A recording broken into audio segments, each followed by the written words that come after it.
The constant buzz of drones filled Shaggy's ears. Behind him, he could hear several supers fighting the random animals George had summoned. Shaggy lowered his enormous head and growled as the ape rolled up his sleeves. Dave was stretching next to Shaggy, excitedly shifting from foot to foot. It was like they were all waiting for some kind of signal to start. The signal came in the form of a building slowly collapsing under the weight of the fire drone's payload of water. The shifting brick and thudding sounds of a building falling apart were lost to Shaggy as he moved. With no way to contact or feel Dave, Shaggy did his best to hit George at an angle, adding a soft curve to his charge. George's beady black eyes followed Shaggy's wolf form, not even watching Dave in his blue armor. Shaggy pounced, front paws outstretched and bottom legs curled under, ready to shred the ape's body to pieces. George gave a grunt as his massive arms came up and caught Shaggy under the armpits. Shaggy snapped his head forward, jaws snapping ineffectually as he tried to get closer. Shaggy felt the claws of his back legs hit the ape's large thighs. But all George did was sneer as Shaggy's feet scrabbled against his tough skin. George gave a grunt and tossed Shaggy toward a building. But Shaggy's weight must have surprised him. The throw barely cleared the sidewalk and Shaggy rolled to his feet, black claws rending the ground. George turned to charge Shaggy, but Dave was suddenly there, slamming a hard kick into the ape's face. The blow took the large super ape by surprise, and both he and Dave went tumbling to the ground. Dave caught himself and quickly jumped away as George rolled on his massive, furry shoulder and tried to stand. But Shaggy used this opportunity to rush the downed monkey. He hit the big gang leader in the side and they both rolled further into the street. Shaggy latched his jaws onto George's meaty shoulder and held on for dear life, as both his front and back claws went to work. But the ape's skin was tough and getting any purchase with his demon-enhanced claws was proving difficult. Thankfully, his teeth didn't have that problem. Blood filled his mouth as they rolled and George tried to shake Shaggy loose. Shaggy's skull rang as George continually punched him in the head to dislodge him. But Shaggy closed his eyes and held on for dear life, biting deeper and wrenching his head, trying to rip the damn monkey's arm off. A flash of blue in Shaggy's peripheral vision brought his eyes up to see Dave, suddenly standing next to George's head. They rolled over again and Dave moved with them. Shaggy could hear several meaty thuds and George's haymakers stopped trying to cave in his skull. George was reduced to angry, grunting as Dave went to town on the ape's face. Shaggy wanted to howl as he felt they were winning. That's when George pushed himself to his feet and spun, taking Shaggy with him. Shaggy felt his back end slam into something, which he guessed was Dave. But he was occupied with George's constant spinning. 2. Large ape hands gripped Shaggy's back leg and did their best to dislodge Shaggy's teeth. George gave a mighty roar and Shaggy felt the flesh beneath his teeth give. Next thing he knew, Shaggy was flying down the street with a chunk of disgusting tasting flesh in his mouth. Unthinking, Shaggy swallowed as he rolled along the ground. He popped up in time to see George swat Dave away with a casual backhand. His blue-armored friend went tumbling away as George charged down the street at Shaggy. It was becoming increasingly clear that the big bastard really wanted to hurt Shaggy. All Shaggy could do was grin as he rushed forward to meet the big ape's charge. Shaggy waited until George was in range before he activated his pounce ability again. He felt the ability take control of him and his legs pushed off the pavement with massive force. But George was apparently waiting for the move as he aimed low and slid feet first. Shaggy grimaced as he realized George was going to slide underneath him as he went over the big gangster. Shaggy tried his best to arrest his movement, but the pounce ability was still mid-activation, so all he could was watch as George slid beneath him and punched. 2 large ape hands jabbed into Shaggy's stomach and he went end over end back down the street. But George didn't let it end there. As Shaggy rolled to a stop, the ape was suddenly there, both hands clutched together and raised. ready to slam into Shaggy's large side. The blow knocked the wind out of Shaggy as the punch cracked several ribs. Shaggy grit his teeth as he felt his wound heal. He struggled to get up. But he didn't currently have the stamina. Not to mention, George was winding up for another strike. Thankfully, Dave was there again. His blue armored form went sailing over Shaggy feet first. Shaggy rolled away as the blow pushed George back slightly. Dave used the momentum to push off George's chest and leap high into the air. Smug Bastard even had time to do a back flip as he aimed a kick downward at the ape boss. Shaggy shook his head as he watched the grandiose attack. Surprisingly, George seemed stunned by the previous double kick. Drill kick. Dave's voice filled the street as he spun in midair. Shaggy tilted his wolfish head as he watches his friend start to spin into a blue whirlwind. Why the hell was George just standing there? Shaggy gave a mental shrug as he watched Dave's whirling form shoot straight downward like a missile. Dave's foot solidified as it collided with George's face, and the super ape head bent back almost parallel to the street. Dave's body reformed behind George and he started to landing quick jabs to the ape's back. Shaggy rushed forward to help as George was slowly righting himself. Shaggy aimed for George's bleeding right arm as he snapped his jaws forward. He felt another bloody chunk of meat come loose as George yelled angrily. Shaggy jumped away with his prize as George tried to punch him. The mad ape spun to hit Dave. But the armored player dodged backwards. Shaggy could hear Dave laughing happily as he backpedaled away from the ape. Shaggy used the opportunity to leap again. This time without pounce, onto George's back. He slammed onto George's wide back and quickly sank his teeth into the beast's neck. But the massive neck muscles there made it pretty sturdy. Shaggy focused on his teeth as he let his front and back paws rake across George's body. He was slowly getting purchase with his teeth as George roared and twirled, trying to dislodge him. His arms tried to get around to grab at Shaggy. But their massive muscles made the maneuver tricky, if not impossible. Shaggy held on for dear life as his teeth slowly sank deeper into George's flesh. Meanwhile, Dave was back and working on George's front side. Shaggy's armored friend was ducking in and out of George's range, crunching several hard jabs into the ape's midsection. George did his best to swipe at Dave as he continued to try and pull Shaggy off his back. It was when Shaggy's teeth finally pierced deep enough to start really doing damage that George went ape shit. No, no, no, no, no, no, no, no. I will not let you do this to me. The ape shouted to the sky as Dave connected with a solid haymaker into the ape's face. But George completely ignored the blow as he focused on Shaggy. There was a sickening snap and crunch as one of George's large arms seemed to break. But Shaggy didn't have enough time to register what was going on as his right foot was seized and he was yanked harshly. But he kept his teeth firmly planted as the big ape pulled and pulled. Shaggy felt his teeth slipping, tearing flesh and muscle, but he still held on. Soon the pull was too much and Shaggy was flung around like the world's furriest whip. Shaggy swallowed the chunk of meat he wrenched from George's neck. Blinded with rage, the ape slammed Shaggy's four-legged form into the street twice before he launched Shaggy into a nearby building. Shaggy gave a yelp as he skidded across the pavement before he felt his back slam into brickwork. He tumbled end over end through the store before he came to an abrupt stop at its back wall. The boss was either on a second stage now or that had been a death throes attack. Shaggy really hoped it was a death throes situation. He didn't know if he had enough in him for a second stage. He pulled himself forward as he felt his body knit itself back together. It was only when he was back toward the front of the store, fire and streetlight washing over him, that he realized he was back to his human form. His wolf had retreated to its cage, resting again. Shaggy gave a grunt of annoyance as he pulled himself from the building. He felt the ground shudder beneath him, as well as the screeches and roars of various animals. But he couldn't tell if George was still up. Not to mention Dave. Fumbling over a large piece of debris, Shaggy yanked himself over it and finally onto the sidewalk. He grunted as there was an abrupt drop to the sidewalk, but he ignored it as he looked around.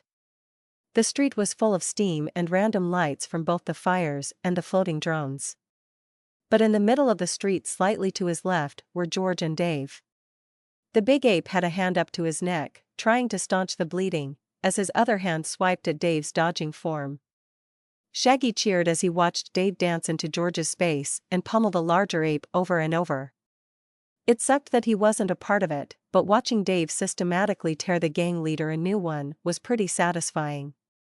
Dave stopped his dance as George got slower and slower.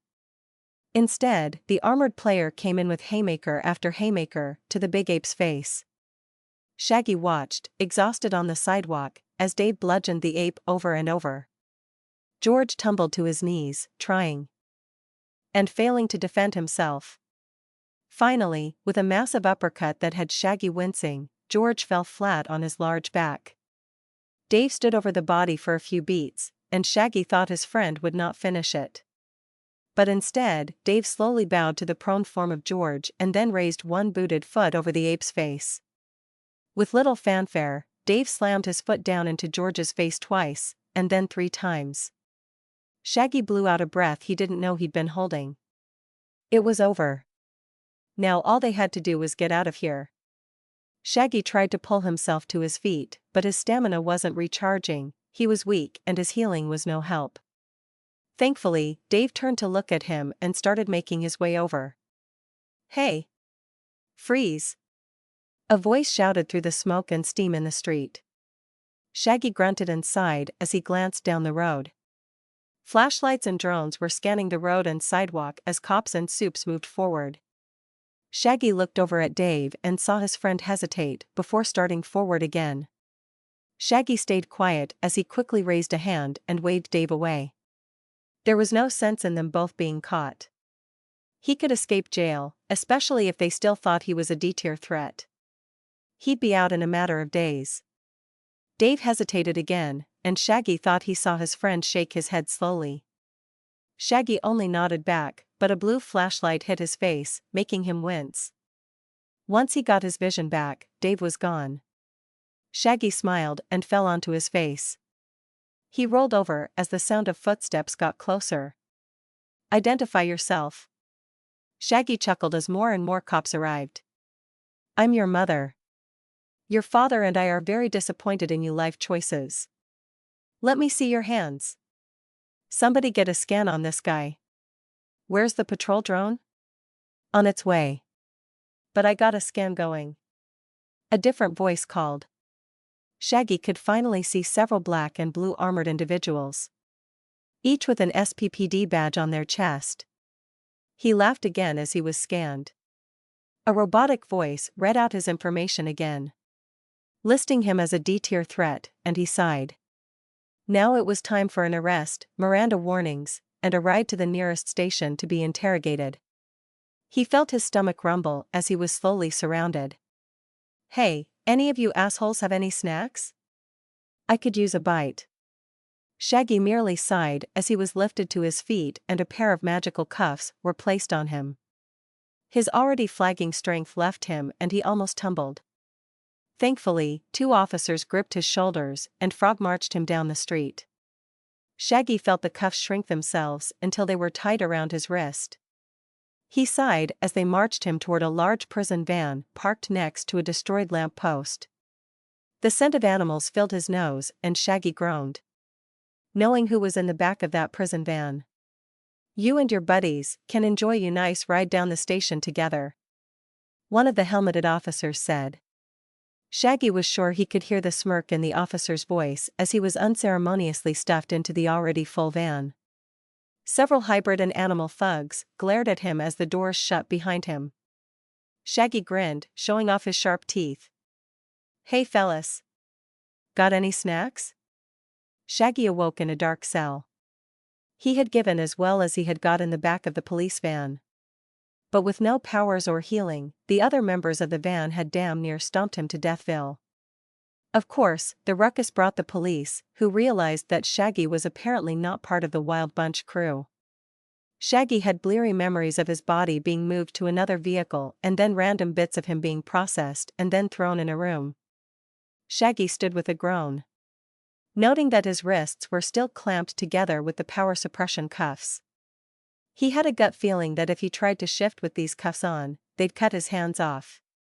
With no healing, that was not a good idea. Shaggy looked around and took in the room. He was in a large cement square with runic writing glowing along the edges. On one side was a row of bars that went from ceiling to floor. The space between the bars was so slim, Shaggy wagered he couldn't squeeze his way out. Beyond the bars was another dark cell across from his and a hallway cutting between them. Shaggy stretched his arms and legs as best he could. Thankfully, the cops hadn't opted for leg manacles. He paced the length of his cell from all four corners and sighed. If things played out like last time, he was going to be bagged, tagged, and thrown into the nearest prison. Probably a higher-tiered one this time. Then, according to the forums, he would have to wait until some villain came recruiting or some other disaster struck. Of course, first they would question him to high heaven. Shaggy sighed loudly again and sat down while checking his HP and stamina. HP, 125 for 497, healing suppressed. SP, 185 for 446. He grimaced. Not the lowest they had been, but the fact that neither was slowly ticking upward as he watched was annoying. He wasn't even getting the normal sit boost to healing all players got. A sneering voice echoed from the darkness of the opposing cell. "We don't get bonuses of any kind in here. Dumbass." Shaggy stayed seated but spun around to glare into the other cell. The voice sounded familiar, but he couldn't quite place it. A large pair of hands reached out to the bars, notably without cuffs on them. The pale hands drug an oddly shaped head into the cornea of light from the hallway. Shaggy did nothing to hide his laughter as he saw Pinhead, the player who had ruined his escape from the police drones. Last he had seen the brawny cone-headed player, he was going to break out his friends with the help of XIV and Mel. Apparently, that hadn't gone well. The big lug was glaring back at Shaggy, a large metal clamp placed over his conical head. Magical glyphs pulsed on the clamp and Shaggy guessed they were suppressing the player much the same as his cuffs. But the large metal hat struck Shaggy as absolutely hilarious. Shaggy snorted. "Hey! It ain't my fault your trio of dumbass didn't succeed in breaking into a jail." "We succeeded, asswipe. We got Sensor and Cutie out of that cell, then we booked it into the suburbs. Trying to get away from the racks.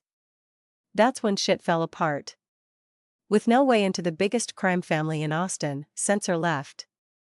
Then Mel and Cutie went off in search of Undertown. Which left just me and XIV. Which I was fine with. Gee, I wonder why." Shaggy sniped. Pinhead's large hand slapped against the bars. "Shut up." It was going to be Prefect, but she. Shaggy cranked up his right eyebrow as a thought occurred to him. "She ditched you?" Pinhead said nothing. Instead, his pale hands moved away from the bars and the ground shook slightly as the large man sat. Shaggy could barely make out the other player's body through the darkness. Which was slightly alarming. His dark vision should have been able to see. In fact, why could he see in the darkness of his own cell, but not Pinhead? Damn police and their shitty magic crap. "I tried to ditch him. Didn't work out so well," yelled a new voice from down the hallway. Shaggy gave a start before a smile formed on his face. 14? I was going to dump the liability and join Cutie and Mel in Undertown. But genius there robbed a jewelry store. His way of making it up to the Rack family. No, it wouldn't have, Pin. We would have just been killed by the Rack family for failure and had to respawn elsewhere. So I took my out. Silence reigned through the hall as the red-headed player said nothing. Shaggy couldn't see her cell, but she sounded fairly close. Maybe between the three of them, they could get out quicker. They would just have to circumvent all of their suppression cuffs. Not a simple task, but where was the fun if it was easy? Shaggy was about to voice his plan. When the loud click of a door opening echoed down the hall. Footsteps approached slowly in measured pace as three people walked down the hall. 2 were wearing police blues, while the third was dressed in a sharp suit. Suit guy was grinning as he was escorted toward the cells. Shaggy tilted his head in question as the trio stopped before his cell. Shaggy could see that the suit guy was a pale white alien with yellow eyes and sharp black teeth. The alien waved a hand and one officer did something to a panel outside Shaggy's cell. All 3 of them took a step back as whatever darkening spell over Shaggy's cell dropped. It was like they could all see him now, and the suit guy did not look happy. Why is my client in such a state? Where are his clothes? Shaggy looked himself over and realized he was indeed still wearing the rags. His jeans were torn, burned, and shredded down to short shorts. His shirt was long gone and his shoes had been burned off by the damn fire devil. Once again, Shaggy was almost fully naked. He gave a sigh as one police officer explained. He was found like that during the riot. As you know, all offenders were taken as they were with no orders to supplement their clothing or any other needs besides medical. What about those bruises? My client has clearly been beaten by someone, or has the police department started grabbing random assaulted civilians off the street? He is no civilian, Mr. Kalig. According to the report, he sustained those injuries because of a miscommunication. It was believed he was part of the West Side Lampers. So he was placed in a police van carrying others. A fight broke out and he injured 7 of them before they brought him to the floor. With his hands still bound. Mr. Kalig adjusted his sleeve as a slimy smile appeared on his face. So my client sustained those injuries while in police custody? That is good to know. Well, you have prison jumpsuits, don't you? Throw him one and let him make himself presentable. At the very least, he should wear pants when you all question him. While you go get that, I'll introduce myself. Both policemen stared at each other before one sighed and started walking off. The other took a few steps away and watched as Mr. Kalig reached into a vest pocket and pulled out a slim piece of metal. A red hologram bloomed to life in the shape of a short square. The words, Mr. Dathik Kalig, attorney at law, appeared in the air and Shaggy nodded at it. Good evening, Mr. Robertson. I am Mr. Kalig, and I am your assigned public defender. As I don't want you saying anything until we have a private moment between us, I shall do the talking. Shaggy gave his state-appointed lawyer a quick nod. He did not know where the hell the guy had come from. But what the hell? Why not ride things out? The pale alien seemed genuine, if nothing else. Shaggy shrugged and nodded. True enough. Okay. We have footage of your tussle with the 2 members of the HLO. While that looks bad, I think we can reasonably say it was all self-defense. Really, Gathik? He tried to cut the lady's arms off. Not to mention what he did to some of those lampers, said the cop, still watching them. Gathik shrugged off the words. Please. He defended himself during a mass stampede from all sectors of the Wild Bunch. He was lucky to make it out alive. Not to mention the recorded video shows that she struck first. My client was protecting himself. Shaggy glanced between both men. If this was a staged scene for his benefit, the lawyer was coming off very well. Ultimately, it didn't matter, either the lawyer would get him out, or he'd go to jail and break out there. All it would cost him was time and a long lecture from Levy. Shaggy tried to keep the grin from his face as he thought about his wife. Soon, rushing footsteps signaled the return of the other guard. He was carrying a set of folded orange clothes that he carefully slipped through the bars to Shaggy. He got the orange pants and slip-on white shoes on with no trouble. But his cuffed hands made wearing a shirt impossible. Shaggy held the shirt in his hands and merely shrugged. Mr. Kalig looked to both officers, but neither one moved to uncuff Shaggy. Kalig sighed and took a few steps away from the cell. Gentlemen, you are aware my client has a right to be comfortable while you interrogate him. Sorry, Mr. Kalig. But we've seen what he can do. His comfort does not take place over our safety, said an officer. Kalig sputtered. Oh please. He is no harm to anyone. Are you, Mr. Robertson? Shaggy took a second to ponder the question. It was possible the cops, or the cell, had a truth detection spell or something. But really, he wasn't going to kid anyone.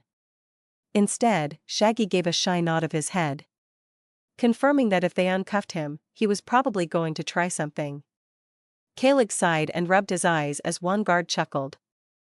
The other guard moved his hand across the cell's control panel and a portion of the bars rose into the ceiling. Immediately, both guards had weapons in their hands, trained on Shaggy. Shaggy maintained his grip on his shirt, but raised his hands. Both guards monitored him as Kalig turned back down the hallway. Shaggy slowly walked out of his cell into the stark white hallway. He immediately spotted two cameras, one over his cell and the other slightly further up the hall. One guard must have gotten impatient as they attempted to shove Shaggy's shoulder. The shove moved the officer more than Shaggy, and he turned to gaze at the officer. Ahem, you need to move. Interrogation is that way. The guard said, sounding and appearing embarrassed. Shaggy smirked as he started walking. He kept a step behind his lawyer as he prepared to memorize every inch of what he was about to see. Anything could be useful in his escape attempts. But it was not to be. Down the hall and through a slim metal door was another small room. A square white brick room with a metal table which had multiple recording devices on it. There wasn't even a chair for Shaggy to sit on. So far, things had been much more complicated than his first foray into police custody. That time he had merely been handed to the police, stuffed in a cell, processed, then shipped off to prison. Although the mugging had been pretty cut and dry. But this time it looked like he had a case for self-defense. The two guards checked the room and the various devices on the table before they both left the room. There was a loud click and Shaggy felt the air hum as a spell took root throughout the room. Okay. Now that's out of the way. We can get down to business. I think, Mr. Robertson, you have an excellent case for self-defense. The HLO thugs notwithstanding, you mostly seem to be dealing with the Wild Bunch thugs. Merely criminal on criminal crime. Which is, honestly, not the worst thing. Yes, I think we can get your sentence down quite a bit. Shaggy tossed his still folded shirt to the table. First things first. Who are you, and who contacted you? Well, I am your attorney, and my offices were informed soon after your arrest. The automated system pings the public defender's office whenever there's a case we can handle. Most of the Wild Bunch thugs are repeat offenders. Not to mention, they are the aggressors in this case. You, and several other vigilantes, are being covered by my office, though. Okay. Second question, why do some of you say those guys were with the Wild Bunch, and others claim they are with these lampers? Kalig shrugged. Neither are wrong. The West Side Lampers run the eastern side of the Wild Bunch's operation. They're an offshoot of a bigger gang. Although the Lampers were pretty big themselves. Their leader, George, was a very intelligent geneticist. If a very misguided one. Shaggy struggled not to show anything on his face. All this time, he had thought he was fighting the big bad. When in fact, he was merely dealing with an arm or maybe even a hand. He wanted to kick himself or one of the teens. Why hadn't anyone told him? Shaggy thought about it and realized that why would they? Who would question him? He kept going on and on about taking out the Wild Bunch. Mari, Lewis, and the other teens probably thought he meant one piece at a time. He really wanted a seat right now. Unfortunately, Mr. Kalig was oblivious to Shaggy's inner turmoil. Well, if you don't even know who you were fighting, then that makes this even easier. Once the lead officer comes back, you let me do the talking. If you're lucky, they will let you out on bail tonight. Shaggy bit back a scoff as the door slowly opened. He winced as the smell of brimstone filled Shaggy's nostrils. A massive red body walked into the room. Black eyes trained on Shaggy. Zelthub completely ignored Kalig's introduction as he glared. Shaggy sighed audibly as he sat back against the table. Kalig quickly picked up on the tension in the room. He glanced between Shaggy and Zelthub several times before he collected himself. "Officer? You seem to know my client?" Zelthub snorted. "Oh, I know him. Probably know what he was out there doing tonight, too." "Way better than you do, Mr. Kalig." Kalig didn't miss a beat. He walked over to stand next to Shaggy. "Well, as interesting as that is, that doesn't change what has happened here tonight. My client was merely protecting himself from the Wild Bunch stampede." "Your client is probably the one that caused that stampede," Zelthub shouted.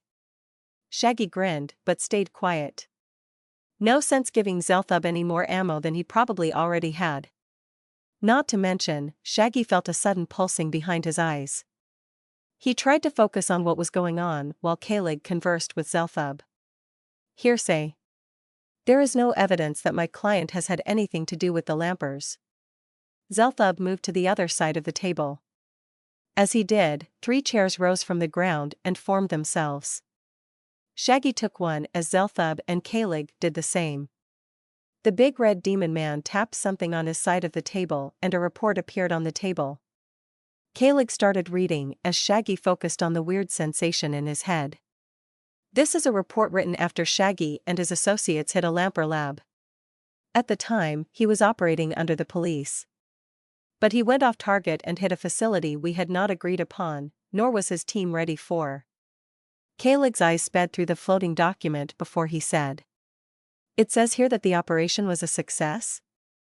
"Technically," Zelthub rumbled. "So he is an ex-police asset that was let go. That makes him more of a target for the Wild Bunch. What police protections was he given after the operation?" Zelthub crossed his massive arms as he stared at Shaggy. "None. He and his group retreated underground and they've been avoiding police contact." "Pa. I would too, with the police's track record for protecting assets." "Officer, this is clearly an open and shut case for self-defense.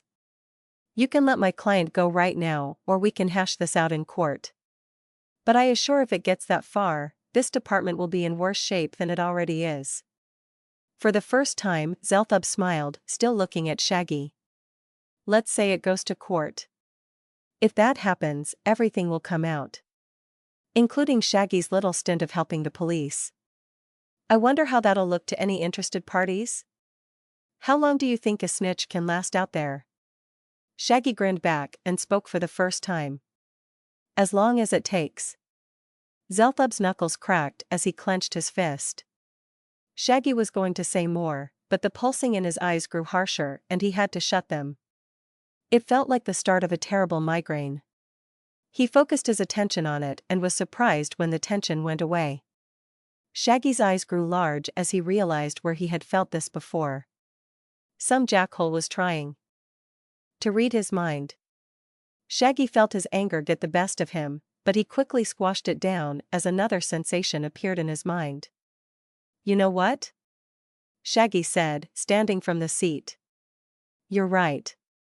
I plead guilty. Take me to jail right now." Both Zelthub and Kalig looked perplexed. Zelthub even looked angry. Kalig, on the other hand, was now standing next to Shaggy, trying to push him back into the seat. "Mr. Robertson, please. There's no need for this. We can take them to trial." Shaggy smiled. "There's no need for that. I'm a bad man and I'm ready to serve my time." He maintained eye contact with Zelthub as he spoke. The demon's eyes scanned his face, looking for something.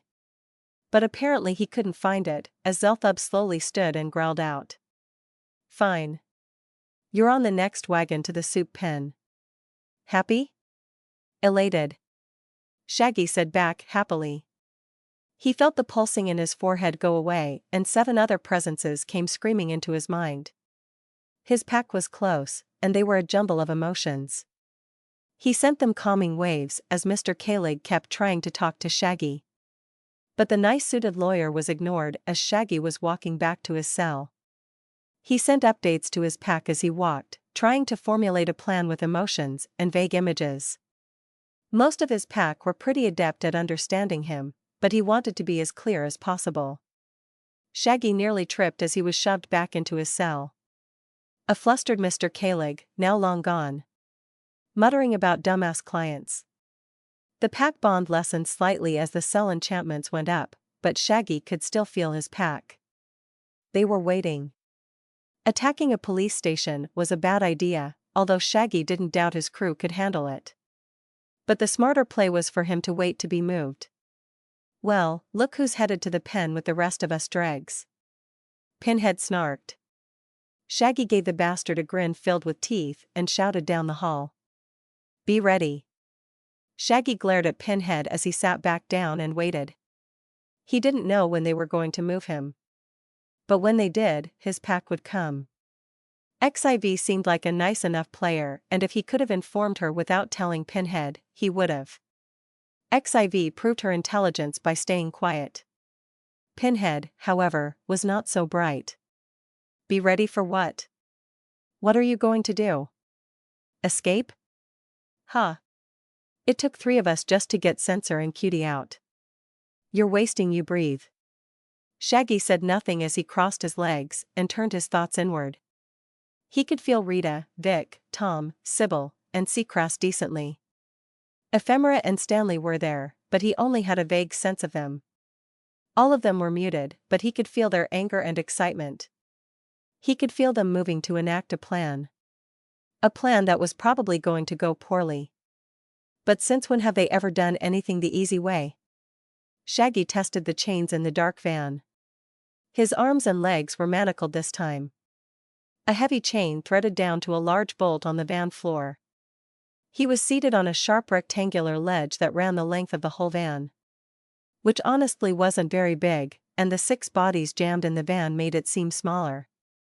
He was strapped into his seat with a leathery-feeling seat belt that crisscrossed around his still bare chest. His chains clinked as they shifted around his arms. In the darken he could see the magical symbols on the chain light up in various colors. Leave him alone, Pin. He's got a plan. 14's modulated voice said. The skinny woman was sitting next to her cone-headed cohort. But the police had taken no chances with her super pheromones. She was in a large puffy orange hazmat suit.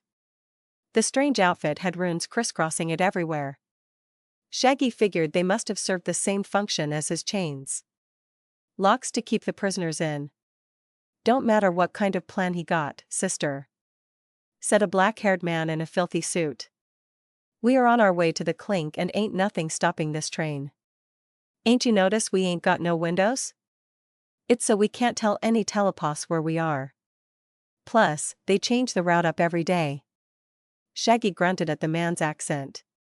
You're with the Rex, aren't you? The man gave Shaggy a smug smile as he adjusted his suit. Shaking his own manacles. What gave it away? Just seeing a pattern. Shaggy muttered before he zeroed in on what the gangster had said. So they don't have any mind suppression stuff or anything? No one or nothing to magically suppress psychic links? Huh. So that was your plan. The large turtle-looking alien cackled from beside Shaggy. He ignored the alien's laughter and stared hard at the rack gangster. The suited thug sniffed and shrugged his shoulders awkwardly. But stayed quiet. Shaggy did his best to keep a smile from his face. Whatever magical defenses the van had, they didn't work on Shaggy. His pack was close and getting closer. He could feel all of them more and more easily as they got closer.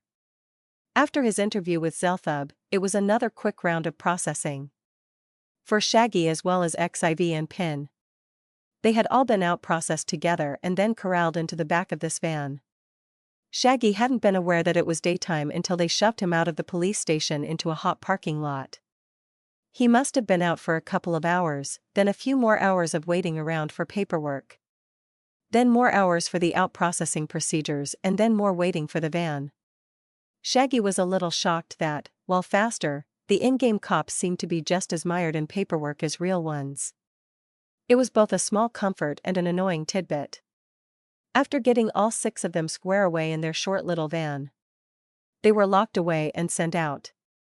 Shaggy's in-game clock told him they had been riding around for 30 minutes. Taking sharp turns and rough circles all morning. The cops were probably driving the most circuitous route they could think of. Which, of course, didn't matter 'cause Shaggy was a damn living GPS. "I am also interested in what your plan was," said an echoing voice. Shaggy glanced down his bench toward the door to see the sixth occupant of their van. The humanoid figure was turned toward him. The large clear dome the creature used for a head shook slightly as its voice hummed through their ears. Shaggy could just make out a black mass beyond the dome, but he couldn't make out any shape. Whatever the creature was, the cops took seriously. Because it was chained up more than any of them. In fact, its glowing chains made up for most of the light in the dark van. The chains crisscrossed its bulky form, holding it tight to the side of the van. Shaggy was sure he saw a few cops bolting the thing's feet down too. Shaggy cleared his throat when he realized he'd been staring. Ahem, it doesn't matter. Just be ready. H.A., croaked the gangster again. I told ya. It don't matter if we're ready. Nothing's going to happen. Then just sit there, shut up, and enjoy the ride, suit. If you got nothing constructive to add, I don't need to talk to you, Shaggy growled, rattling his chains again. Shoo. It? WH, the gangster sputtered before he tried to yank himself to his feet. The skinny man fell back to his seat as he angrily shouted. You can't talk to me like that.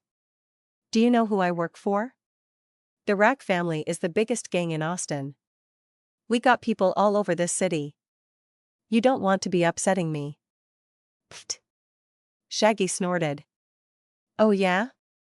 Is Donnie gonna come down for you himself? He going to send Angelo down to come get you? The Rack thug looked both affronted and annoyed as he shouted back. Of course not. I'm nobody. That's the point of this whole van. We are nobodies. The crews we have are too small time for the cops to find a threat. Ain't no one coming for any of us, and if your crew is stupid enough to try, then they'll be joining ya in the pen soon enough. Or end up dead. The man gave a final huff as he glared daggers at Shaggy. Shaggy said nothing and merely tested his chains again. They were going to be tricky to manage when it came time to run. He was hoping whatever magic held them in place would dissipate if the van was out of commission.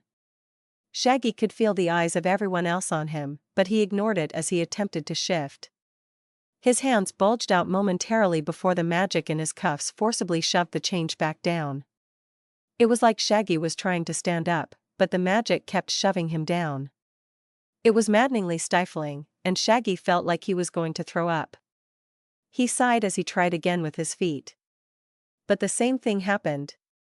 Eventually, he sighed and sat back, mentally urging his pack to hurry. They were closer now.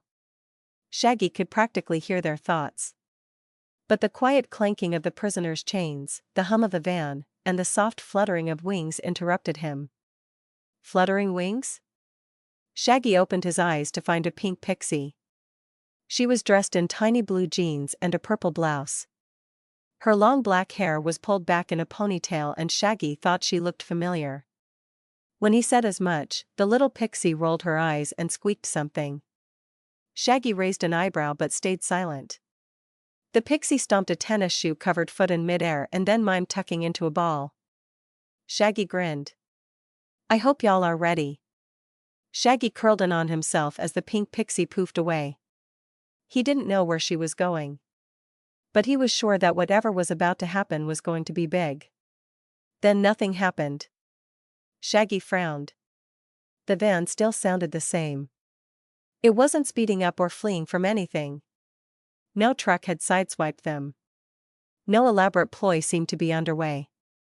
A chortling from the backside of the van brought Shaggy's eyes to the gangster again. The smug shit was grinning and miming Shaggy's curled position.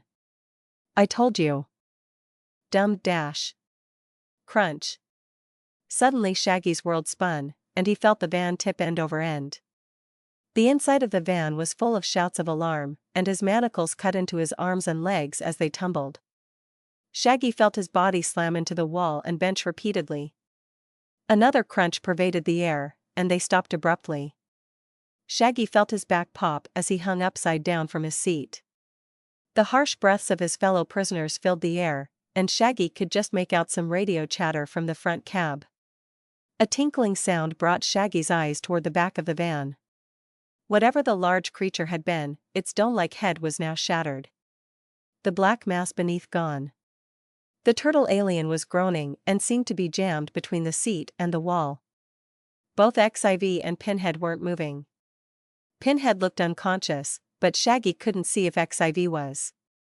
He gave an experimental tug on his restraints, but the soft magical glow was still there. "Boss?" Rita's voice called in his mind. Clear as day. "Yeah. Here." Chained in the van, Shaggy answered, surprised. A swell of words and feelings came from the 5 full werewolves of Shaggy's pack. He didn't catch all the words, but he got the gist. Vic was on overwatch, dispatching drones. Seacrass, Stan, and Sybil were dealing with the cops. Tom and Ephemera were making their way toward the van to free Shaggy, while Rita was using pixie magic to reinforce the pack bond. Wait. Pixie magic? Shaggy thought at Rita. All he got in response was a smug feeling that he did not like.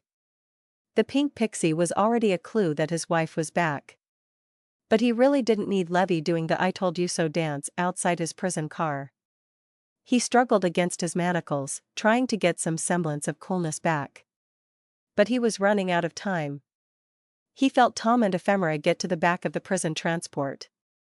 Slightly further away, Sybil and Seacrass were living it up in the streets, causing mayhem.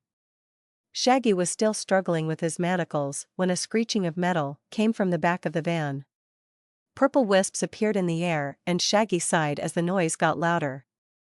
The wisps solidified and slapped into the back of the van door. With more wrenching and squealing, the door came free and a tall figure stood in the doorway. Shaggy blinked against the light as several others in the van groaned. Shaggy immediately recognized the purple hair and eyes. The look of mirth on the tall woman's face. But even if he hadn't, the scent alone would have clued him in. Levy placed both her hands on her hips as a pink pixie settled on her shoulder. Her deep purple eyes scanned the van until they found Shaggy. The Levy put a fake angry look on her face. "Honey, you's got some splainin' to do." Levy mock growled. Shaggy coughed as he waved at his chains. "Dear, could you perhaps refrain from any gloating for now, at least?" Levy's look of anger didn't leave her face. But she stalked forward, stepping around the large turtle alien that was still struggling. She bent over Shaggy and pretended to study the chains. When Shaggy ducked his head in close to see, Levy gave a quick peck on the cheek. "Okay, love. I'll wait. But, oh man, are you never going to hear the end of this one?" Gaming Cafe. Downtown Santa Barbara. Shaggy said, shrugging as Levy went back to studying his cuffs. 14's covered head moved to look at Shaggy as Pinhead just stared at him dumbly. They all said nothing as Levy twisted the chains this way and that. Outside, sounds of fighting and drones buzzing filtered in through the open door. Shaggy noted that the Rack family thug was dead. The back corner where the man was sitting was caved in from whatever his pack did. Seriously, the cops need better magic users. This is some low-grade shit. Levy muttered. Shaggy gave his arms a tug. Well, that low-grade shit is keeping me from shifting. Levy grinned. Well, it's pretty stacked. I mean, each pattern is low-tiered, but it's stacked in such a way to make the whole stronger. I guess it's a good use of making the most with what you have, but still. Straight amateur hour. Levy pointed a finger and a purple light shot from it. Multicolored sparks flew as she carved her way through the chains. Shaggy had to keep his face away as the sparks danced across him. But no sooner than she started, Levy was done and Shaggy felt his chains slacken. His pack bond flared to life again, and he felt his healing kick back in. He felt amazing again. He felt his pack hunting as his mate smiled down at him. But then he felt slightly woozy. Shaggy fell back to his ass and grabbed his head. His world was spinning and his vision darkened. A chilling cackle echoed through his head and Shaggy felt images come up again. Cog. The bastard was doing something. Shaggy could feel it in his blood. A sudden cold slap across Shaggy's face brought him back. Levy was standing next to him, rubbing her hand. Shaggy smiled at her, but she merely waved her good hand at the van's other occupants. What about them? Let's get them out, Shaggy said, looking between the 3 surviving prisoners. Safety Cone is a bit of an asshole. But once he's out, he can do his own thing. Same with the rest of them. What if we want to come with you? The turtle alien asked. Shaggy shrugged. You can find me in Undertown. Find a bar called the Viper's Nest and they'll put you to work. It's our Legion's headquarters. Bullshit. You're too chicken shit to have a Legion. Pinhead growled as Levy cut through his chains. But at his words, the tall drow woman stopped cutting and drew her hand back. Pinhead looked like he was about to say something when Levy jammed a spike of magic straight into the other player's chest. Pinhead looked pissed as he glanced down at the purple spike made of magic before he disappeared into motes of light. Levy banished the magic and glared between XIV and the turtle. Anyone else want to badmouth my husband while we are rescuing you? XIV shook her helmeted head as the turtle gave a quick, no, ma'am. Shaggy snorted, but kept his head as he walked out of the van into the sunlight. Seacrest was pushing empty cars into the road as Sybil lit their seats on fire. Stanley was standing on the sidewalk looking confused, and Tom was looting several dead police officers with Rita. The crack of Vic's energy rifle turned Shaggy's head upward to where the old sharpshooter was still blasting nearby drones. Shaggy took a deep breath and let it out again. He was a free man and his stay in prison this time was a hell of a lot shorter than the first. You really could go farther with some good friends at your side. He smiled at his own cheesiness as Levy joined him. She smiled down at him and Shaggy leaned up for a kiss. They shared a moment in the chaos-ridden streets. But then Seacrest and Sybil finished their barricade. Rita and Tom picked the corpses clean and Ephemera popped up next to Shaggy. Time to go, boss. We got more cops incoming. Shaggy smiled as he looked at Levy and then at Ephemera. I suppose you two thought of an exit strategy when you were planning all this? Pfft. Hell no, boss. It was already a pain in the ass finding you. So we figured we'd just use the old standby. Shaggy sighed. Sewers? Sewers. Both ladies answered at the same time. Shaggy dropped his head and groaned as the rest of his pack joined them. Sirens in the distance moved closer as drones fell from the sky. Shaggy was free, his pack was with him, and his wife was probably planning the biggest "you're a dumbass" party ever. Shaggy didn't want it any other way. So for the past few in-game days, you've been slamming your heads against what? An offshoot of our actual target? Seems like. And you had no idea that George wasn't in charge? Nope. In fact, Mari and Luis explained to me that George was the leader of the Lampers when we first got up here. So you forgot? Yes. I forgot. But to excuse my idiocy, no one corrected me. Shaggy grumbled. Levy merely raised an eyebrow while smirking at him. His pack all had chagrined looks on their faces. Meanwhile, Mari and Luis were staring at him like he was an idiot. Which Shaggy figured was fair. They were seated on Levy and Shaggy's cabin porch. Back home under the deli. The trip home had been quick. With only a few brief dust-ups with cop patrols and the occasional drone. Levy had made sure to magically scan each of them as they made their way back. Paranoid that the escape had been too easy. Shaggy wasn't worried, though. Unless they had some weird remote viewing power, Shaggy was sure they had gotten away free and clear. Shaggy had immediately wanted to celebrate his escape. But one look from Levy had him rapidly explaining what had happened. Then, of course, Dave brought up their throwdown with the ape leader of the Lampers. Which brought up the conversation about Shaggy's blunder. They had been fighting a tangent gang of the Wild Bunch. Although Mari and Lewis explained that the places they had hit the night before, the casino and the drugs places, were still part of the Wild Bunch. So while Shaggy hadn't completely been wrong, his aim was a little off. But he counted their defeat of George's Lampers as a win. At least they had hobbled the Wild Bunch. Somewhat. Levy rubbed her eyes as the pink pixie flitted across her shoulders. The tiny flying woman was staring daggers at Shaggy and rubbing Levy's shoulder gently.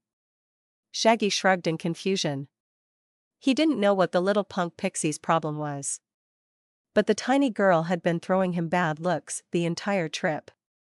When they got back, the little terror blinked out of existence, making Shaggy think she was just on loan from the Fey realm. But then the pixie had come back and taken semi-permanent residence on his wife's shoulder. Does anyone have an actual map of the area? Levy asked, sighing. She gave the pixie an affectionate pat on the head as she looked around. Shaggy merely shrugged as the others all looked at each other. Eventually, Sybil and Mari both ran off to find a map in the piles of stuff their little crew had accumulated. Meanwhile, Shaggy had his own questions for his wife, some of which she had stayed annoyingly quiet about. So, Levy. His wife held out a hand in a stop motion. I'm sorry, but I can't say what went on in the realm of Fey. I made a magically binding oath, and if I don't adhere to it, nasty shit will happen. Shaggy slammed his jaw shut and harumphed. Levy sidled up to him and gave him a quick side hug. Hey. Don't worry, dear. It wasn't really anything interesting, anyway. Just a quick trip there and back. Yeah, except it seems your cargo stuck around, Shaggy said, nodding at the tiny pixie. Levy looked down at her shoulder as the little pink pixie in jeans shot Shaggy the finger. Levy smiled as Shaggy stuck his tongue out at the precocious punk. She's offered to help. It took some convincing, but she finally agreed to bond with me. Which comes with some pretty cool things. Shaggy raised an eyebrow in question. But his wife merely grinned. She apparently wanted it to be a surprise. Shaggy growled in his throat, which sent the pixie into a flurry. It dashed across the air rapidly in front of Levy. Pink light flashing this way and that as it carved a pink sigil in the air. Oh, stop that. He's my husband, Levy said, swishing her hand through the forming symbol. The light from the symbol dissipated as Levy wiped it away. But Shaggy could feel his teeth rattle as whatever magic the pixie was forming was released. He glared at the tiny woman. But the black-haired woman was staring, shocked at Levy. She squeaked rapidly in her weird language as she stomped a foot and pointed at Shaggy. I don't think she likes ya, boss, Vic said. Shaggy sneered at his pack as they chortled. They were all seated on the porch, happily eating sandwiches and taking the odd verbal jab at Shaggy. He had ignored them, mostly out of the goodwill they had accrued by springing him. But Shaggy figured the goodwill was gone by now. Don't you lot have shit to do? Kids to train, or a deli to reinforce? Maybe you could even take a scouting party up and see what's left up top. His pack all shrugged at him and didn't budge. Shaggy rubbed his face. But Dave stood from the porch and gave Shaggy's shoulder a punch. Oh, come on. They deserve a break. They got you out of that prison van, right? Besides, you've seen the streets. Drones and cops are all over the place. They're gonna be cleaning up the Lampers' mess for a few days. We have time to relax and build up this place now. We need resources, Shaggy argued. I mean, we have a huge amount of credits from the casino and we can use the trees. But there are still some things we can only get topside. Maybe. But, dude, we can't risk getting any more people caught. I mean, hitting the prison van sounded pretty epic.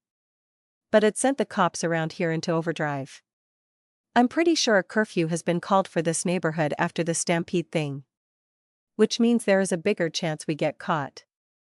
So let's hole up, wait it out a little. Maybe go check on Undertown. How are we going to do that, Dave? If we can't travel overground? dig our way there? That takes money. Which means we need to hit another casino or something. Dave placed both of his hands on Shaggy's shoulders and bent his knees slightly to look Shaggy in the eye. Dude. I need you to calm down, okay? We'll be fine. Alright, your wife can. Dave trailed off as Levy's tall, slim figure interposed itself between them. She glared at Dave.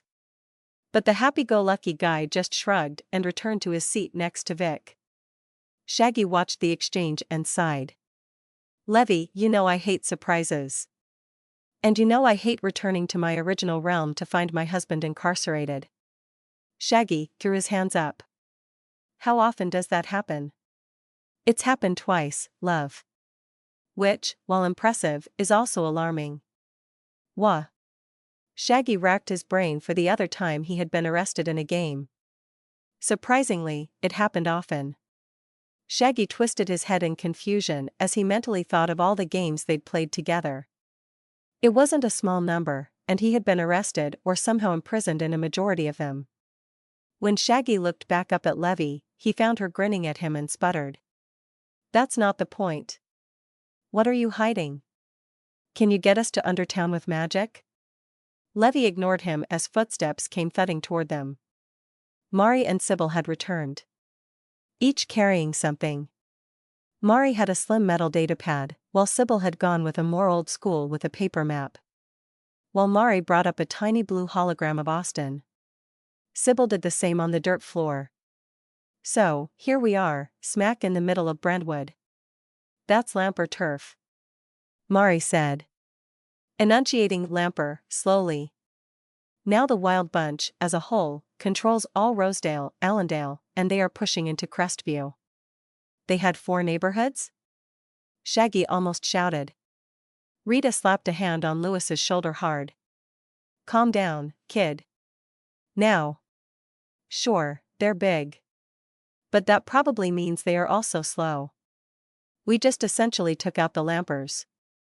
So if we can get our shit together quickly, we may be able to salvage this. How? Stanley asked. We don't have the manpower to patrol and manage all of Brentwood. So we don't. Shaggy said. We protect what we can and let the other gangs fight over everything else. We have people moving into our neighborhood, anyway. Monpun the store owner and Kexar, the weapons guy. We protect those assets and let the chips fall where they may. With what people? There's less than 30 of us, Tom asked. Shaggy went quiet and tried to think. Their problems always came down to numbers. They'd actually secured a foothold up top. Even if it was only because Shaggy had mistakenly taken a run at a multi-district gang that probably could have squashed them at any moment. But now it was time to call in the others. He knew they probably had their own problems, but they needed grunts. And if there was one thing Undertown had in spades, it was a bunch of down-on-their-luck thugs looking to steal some shit. Sudden movement from Shaggy's side made him look back at his wife. Levy was shuffling back and forth in the dirt, hands on her hips. Smiling widely. Shaggy groaned. He had hoped she had forgotten about this. His pack chuckled as Levy continued to dance in his face. Really? We have a serious issue here, Levy. I mean, fine. We keep our heads down and try to build this place up. But we need people and resources. If we can't go topside, how are we going to do that? Levy spun in place as she smiled. From her shoulder, the pink pixie glowed and a shimmering purple portal appeared at Levy's shoulder. Shaggy watched as his wife dipped her head into the portal up to her neck. A quiet pop next to him made him look down to see his wife's face smiling up at him from another portal.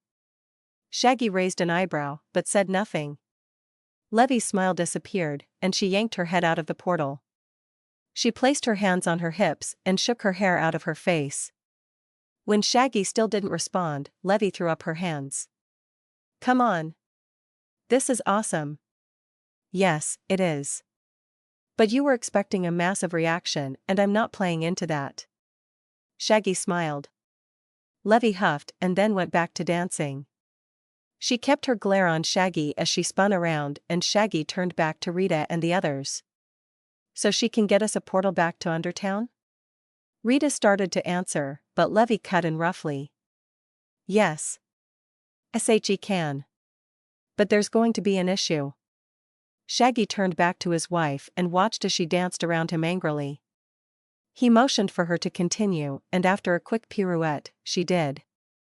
I'm gonna need the crystal that powers things around here. It's going to act as a focus as me and Pixie do our thing. Pixie? Shaggy asked as he looked at the creature on his wife's shoulder. For the first time, he realized he hadn't asked her about the little fake creature's name.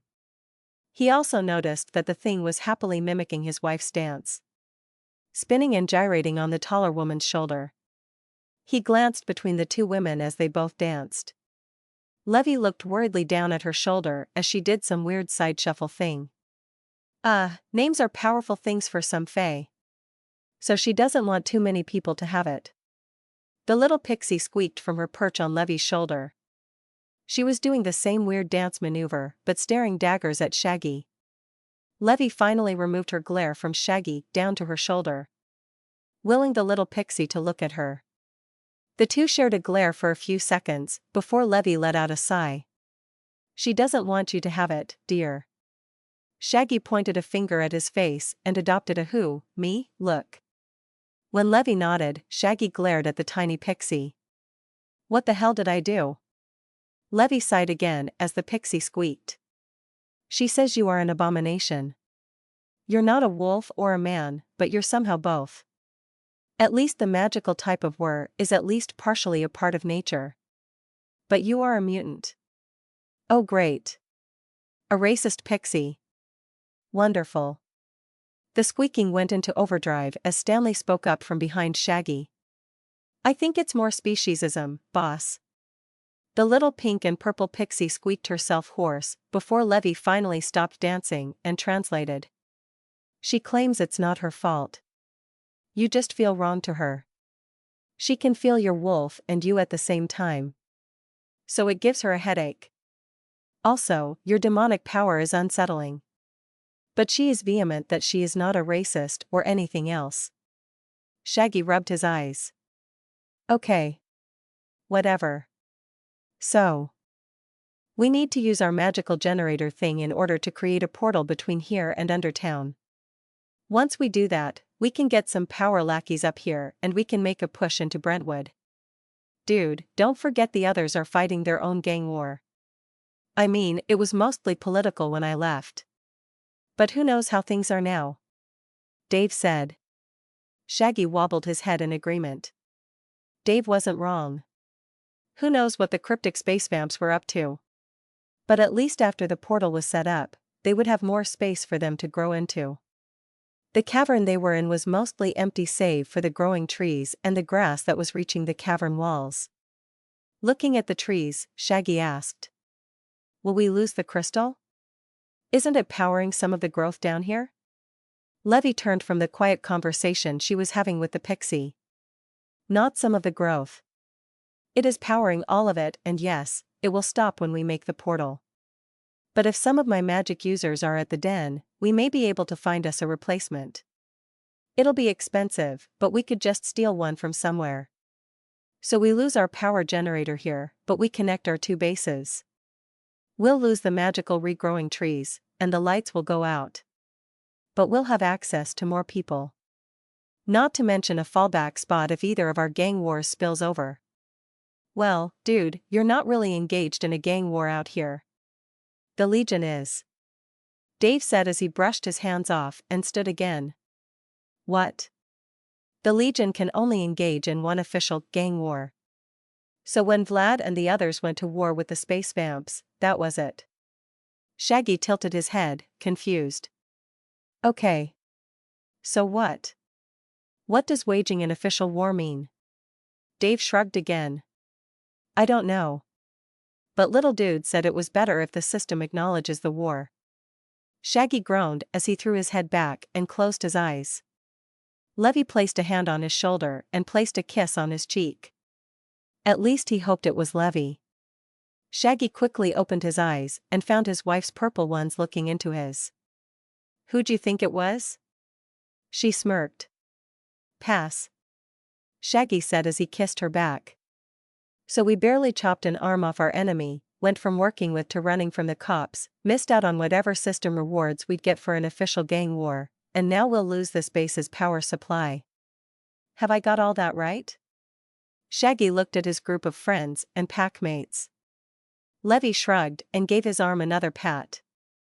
Dave stuck out a hand and wobbled it back and forth. Only mildly agreeing, apparently. But his pack all looked outright affronted. "Boss. We're all werewolves now. Also, we have a base of our own. And we added 2 more to the pack. I can throw fire. Pack is good. I'm just happy to be here. Pull your head out of your ass."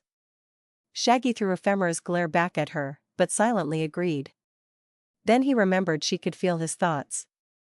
A wide smirk appeared on her face, and Shaggy hastened his thoughts to what they had recently accomplished. Yes, his goals were blown all to hell. But they had some fun adventures and made some decent gains. But now it was time to get back home. They could reassess with the others. Maybe help with the real gang war. Move some stuff around logistically and maybe get these kids squared away. Shaggy looked around as he thought of the kids. Most were in their dormitory, chilling or sleeping. But a few were out and about moving food and stoking fires. He rubbed his face, and he thought about explaining to them what was going to happen. Rita stood as she finished what had to be her 4th sandwich. "I'll round them up, boss.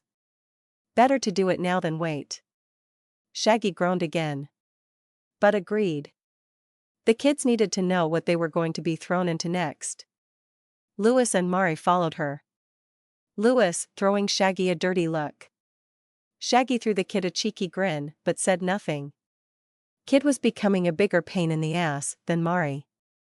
He sighed and sat down on the porch. He noticed Levy was talking to the pixie again. Hoping for good news, he asked. "Does she have an idea to help keep our crystal?" "Huh?" Levy asked. "Oh. No, we were just going over the spell. We figured we could get that prepared while you're talking to your child soldiers." "Hey!" Shaggy shouted, affronted. "There are child soldiers." "Haha. Just make sure you tell them what Undertown is like. These kids have had it rough. But Undertown is a whole other beast. You were down there for a few hours. And that was already an eye-opener. Just give them the option. Topside can be a good testing ground for the less militant of our organization. I love when you call it our organization. What's yours is mine, love," Levy said before sashaying away. Shaggy looked over to Dave to see the other player staring blankly at the air in front of him. He was obviously fiddling with his menus. When he came out of it, he smiled at Shaggy. "Dude, you don't mind if I post our ape fight onto the forums, right?" Shaggy shrugged. "I honestly figured you already had. You recorded the whole riot, right? From beginning to end, my dude. I've just been slowly editing things down. I didn't want to reveal too much about where we were or anything else about us. But things are ready to go. I just need to hit send."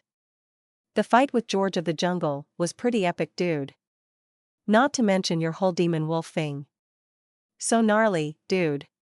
Shaggy nodded. "You didn't record my shift, did you?" "Nah. Purple dude slammed me into a building, so I missed it. I cut around it. But 1 second you can see you standing in the street, fighting Tree Lady. Then it all goes dark, and when we come back up, you're replaced with a big-ass wolf. So I figure most people are going to figure out what happened. Were you trying to keep it a secret?" Shaggy gave a non-committal head wiggle. "I don't know. I just haven't been using it much topside. But showing other players what you can do is always a crapshoot. You never know when some jumped-up player killer is going to try to gank you." Dave shrugged as he went back to fiddling with his menus. Shaggy smiled at his friend as he saw Rita leading the teens his way. Just beyond her was Levy, standing at the terminal and rapidly tapping away at its surface. A sudden thought hit Shaggy, and he turned to the rest of his pack. "We're going to need light when the crystal goes down. Can you lot start fires and grab flashlights or something?" "And you pulled the short straw." Ephemera snorted as she checked him over. He hadn't grabbed anything fancy from his stash of clothes. Just another white shirt and jeans. He had spoken briefly to Levy about getting some enchanted clothes. But it was only a quick conversation. Ephemera seemed to find his attire satisfactory. As she gave a nod and turned him toward the approaching crowd of teens. Shaggy immediately spotted Luis talking animatedly to Dragan and Ulf. But both brothers were shaking their heads. Louis didn't seem to like that as he stomped off toward Branka and a few others.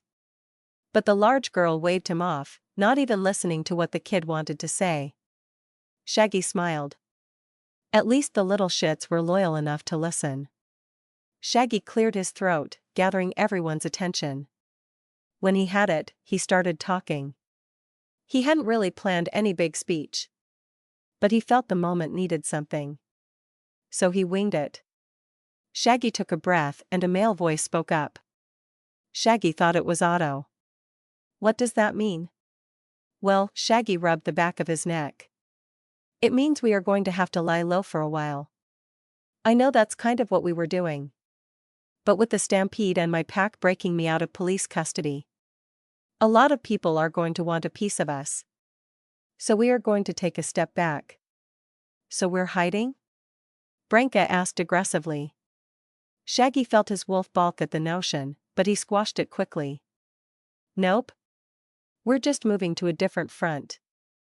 As some of you know, we are part of a large organization in Undertown. The rest of our crew are currently engaged in a war of their own with those space vamps you have seen. So while things cool off down here, we are all going to shift down there." "So y'all are moving? What happens to the rest of us?" Yelena asked. "Well, we hoped you'd come with us. My wife is going to create a portal to our base in Undertown, and when that's done, we're all going to move that way. But I felt the need to warn you that Undertown can be pretty rough.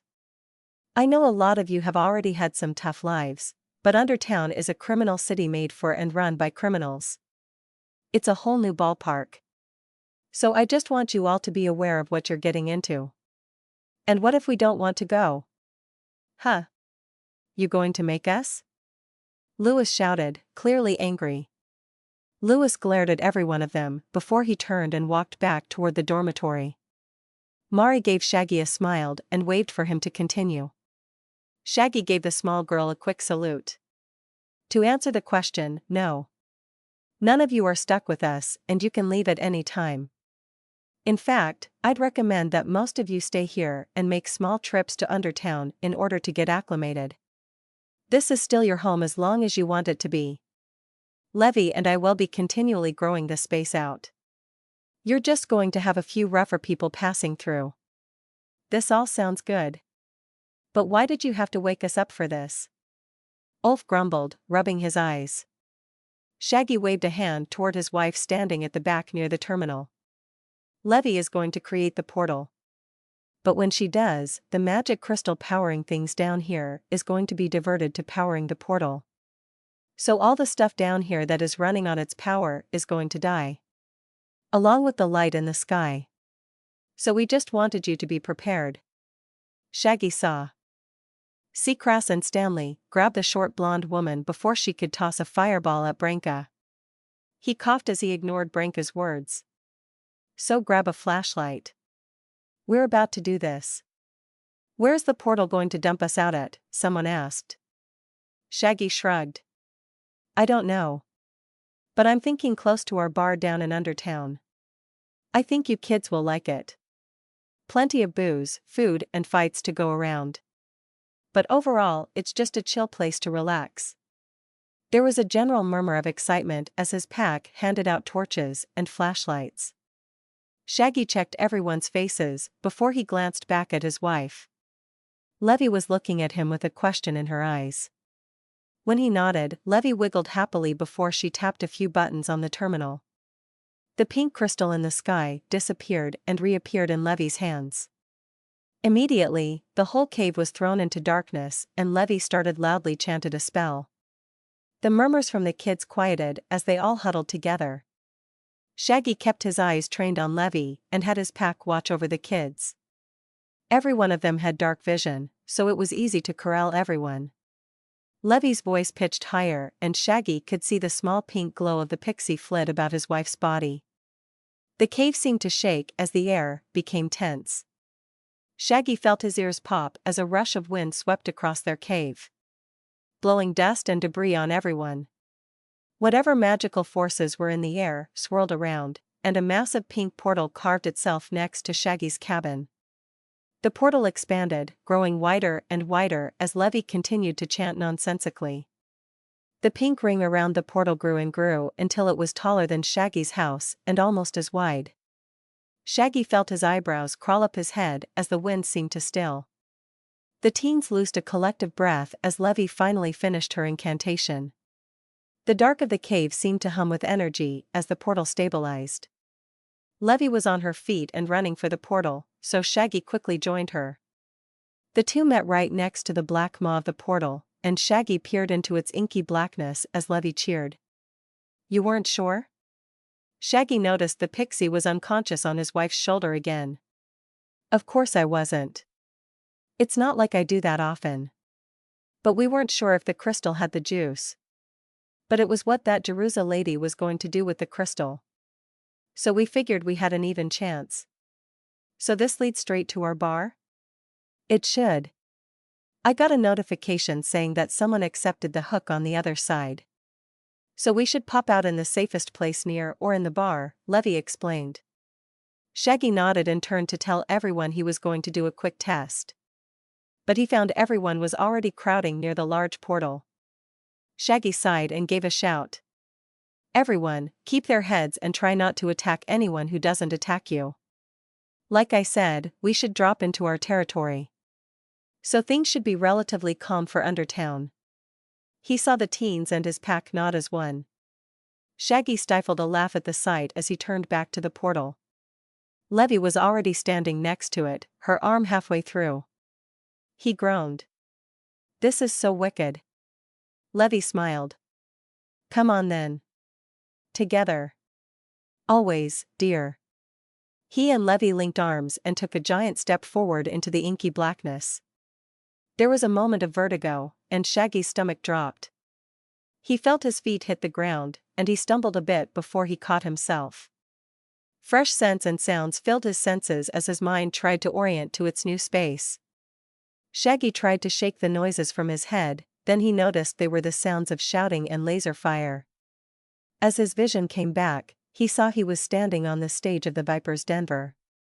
Multiple lackeys were at the front windows and the main door, firing energy weapons into the square outside. Someone outside was returning fire into the bar, and fighting could be heard all around. Multiple black clouds of mist rushed across the bar floor. Pale people stepped out of the mist and handed off energy containers to shooters on both the main and second floor. A laser beam cut into the bar and barely missed Levy as she stumbled around. Shaggy put himself between his wife and any more incoming fire. He felt his pack rushing through the gate as a shout came from the front of the building. Slink was seated near the right side window of the bar. An energy rifle lay next to the pale kid, blood spilling from a wound on his shoulder. Petra loaded another battery into Slink's rifle as he caught Shaggy's eye. Shaggy looked back at Levy and saw his wife's hands glowing with magic. She gave him a quick nod as the pack and the teens rushed out of the portal. Shaggy connected to his pack link and felt himself come alive as he shifted his hands into claws. Ephemera and Stanley were a little slower to catch on, but the rest of his pack charged with him. They rushed toward the front door and windows. Shaggy felt himself smile as he threw himself out the front door and into Undertown again. His pack rushing at his side. Shaggy felt the sting and burn of lasers hitting his skin. He had charged straight into the dirt square around the Viper's den. Claws ready. But finding a target was proving difficult. Not because there was a lack of them, but because he had so many choices. Should he go for one of the behemoth Quinnica elders stomping around? Maybe he should start with the silver-armored elite troopers? Of course, there were a shit ton of grunts flitting about the place. He sent a mental note to his pack to watch Stanley. He thought the kid was smart enough to not silver up in the middle of a Quinnica fight. But better safe than sorry. Getting some affirmation from his busy pack, Shaggy dove into the melee. Laser fire crisscrossed over the heads of the giant melee in the dirt square. Thugs and grunts shouted over the tumult in cries of angry and pain. Shaggy could feel his blood racing. His heart pounding in his ears as his claws ripped through the pale flesh of his targets. The grunts were nothing to him. Flies that he could swat as they tried to speed at him. Shaggy ripped and tore his way toward better prey. He kept his eyes open for the silver of the armored Quinnica. The Elder's monstrous forms actually made them easy targets for the bar's rifle fire. So Shaggy wasn't too worried about them. But the armored elite troops probably needed to be handled. Shaggy sliced the arms off an overzealous Quinnica and tried to sniff out a target. But luckily one found him. A tall, faceless humanoid ran at him, arms outstretched. Shaggy let the wannabe vampire grab him and tested his strength. The silver-armored form tried its best to rip Shaggy's arms off. But to no avail. Shaggy grinned toothily as he flexed his arms, easily breaking the Quinnica's grip. He activated his slide move and spun to the side of his prey. Gripping the thing's jaw with his long clawed hands, he ripped it sideways. A dull crack filled his ears, and the Quinnica dropped. The limp form of his target hit the floor and Shaggy howled. It wasn't the greatest of prey, but it was still a good kill. Something roared off to Shaggy's right, and he turned to look. 3 other armored Quinnica troops were staring at him with their eyeless faces. He gave them all a feral grin and raised a clawed hand. He gave them a bring-it-on gesture as he felt laser fire hit his side. Burning flesh filled his nostrils. Apparently, the shooters had upped the cycle charge on their rifles. Shaggy sent an order to Sybil and Vic to focus the shooters. He got a belated acknowledgement from both as his 3 attackers charged. Shaggy stepped back rapidly, leading his prey closer and closer. When the further's Quinnica faltered a bit, Shaggy pounced. He sailed past the still charging Quinnica and hit the third right in the chest. Both his claws scrambled across the armored and he found some leeway. But eventually he dropped the shift on his left hand and started punching the bastard's face into the dirt floor. His senses screamed at him and he activated another slide move to get away. The sharp silver fingers of the other Quinnica filled the air as he dashed away. Shaggy did a quick roll out of his slide and came back up. He dropped his shift on his right hand and raised his fists. The elite troops were tough, and they made for excellent prey. Shaggy squared up to his new target while grinning happily. Shaggy felt a boot slam into his back and he went tumbling. He cursed himself. He forgot about the third one. Shaggy came out of his tumble and tried to stand. But he was seized by a pair of hands and his arms were wrenched open. He pulled them back, but a body hit his chest full on and the 3 of them went to the ground. Shaggy felt the one at his back scramble away. But it was the one on his chest that was annoying. The Quinnica had sunk its sharp fingers into Shaggy's chest and reared its faceless head back. The faceless mask, that all the elite soldiers of the Quinnica had, ripped itself open, revealing a large maw of sharp silver teeth. The jaws came down and Shaggy moved. His fist came up and slammed into the Quinnica's face.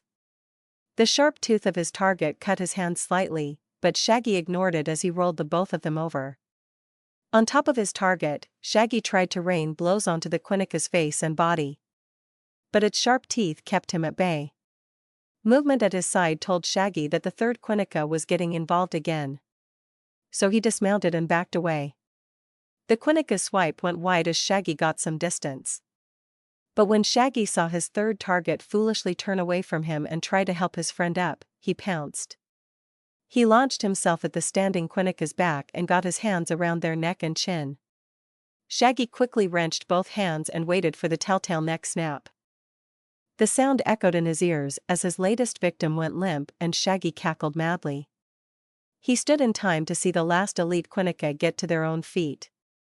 The Quinnica took one look at Shaggy and roared angrily. Its silver maw opened wide in a macabre imitation of a face. Its silver fangs gleaming. "Bring it on!" Shaggy shouted as he ripped the remains of his shirt off. The Quinnica screeched and leapt. Shaggy fought the urge to meet his prey's charge and instead slid again. He felt the dirt beneath his feet give way as the system took him around his target. He watched as the leaping space vampire flew past him. Sharp teeth leading the way as its sharp finger hands were spread wide to jab Shaggy in the sides. Halfway through the slide, Shaggy cancelled it and leapt at the Quinnica's side. Unthinking, he reached for the thing's head and found something to grab a hold of. He felt the bite of pain flash through his hand, but he ignored it as he pulled as hard as he could to the side. The limp body of the Quinnica hit the dirt floor with a thud and Shaggy stared at what he had done. The pain in his hand receded slightly as it healed itself. But Shaggy ignored it as he felt the blood rush through his veins and his need to howl rose in his chest. The headless body of the Quinnica lay on the ground in an ever-growing pool of its own blood. Shaggy glanced at his hurt hand and found that he was gripping on the Quinnica's large fangs. The fang cut into his hand, but he barely registered that as he saw his prey's open-mouthed shock at what had happened. The terror and sheer confusion stuck on the face as the silver armor slowly melted filled Shaggy with glee. He howled long and hard. Soon he heard other return howls from his pack. Seacrest and Stanley were helping get their wounded back to the bar. Rita was chopping through grunts and elites like they were tissue. Vic and Sybil were burning down the roof of nearby buildings while shooting anyone stupid enough to raise their heads. Ephemera was on the edges of the fight, taking out the odd straggler and look for openings in the enemy line. Tom was perched next to a building along the road going west, watching for any more Quinnica coming for them. Sly Bastard was even robbing the random Quinnica that wandered over to his area. Shaggy felt them all, and he could feel their elation and their triumph. They shared in his as he shared in theirs. He could tell they were all happy and eager to continue. It was intoxicated. If Shaggy was a cat, he felt he would purr. He dropped the bleeding head of his enemy and looked around for another target. But a blur of black smoke appeared next to him and a well-dressed pale fellow stepped out of it. "Vlad." Shaggy growled happily. Shaggy glanced around the roiling battlefield.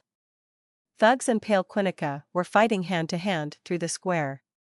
Their boys were giving as good as they got, but Shaggy could see that they were losing more than they were winning. Especially where the elite troops and elders were. Their crew just didn't have the firepower to deal with the better armored threats. Shaggy counted up the elder monstrosities and nodded at Vlad. 5 of them? Okay. You go help Ren and Dave. The pack and I will start on another one. You sure?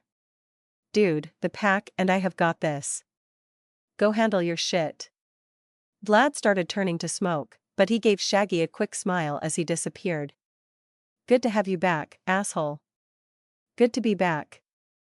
Shaggy growled as he sent the order for his pack to converge on the closest elder. He let Tom and Ephemera keep their positions at the edges of the fight.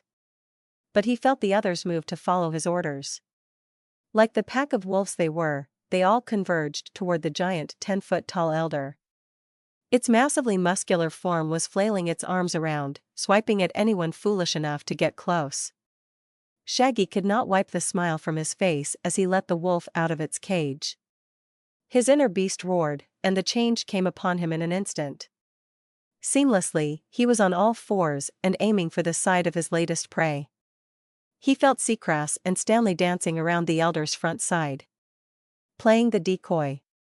Seacrest would throw a punch at the thing's side and fade back for Stanley to hit the other. Rita charged in from the opposite side, taking the large behemoth by surprise and slicing at its side ineffectually. Sybil and Vic peppered the elder's face as it took large swipes at his pack. Shaggy kept running until he was close enough and then launched himself, aiming for the thing's head. Jaws open wide.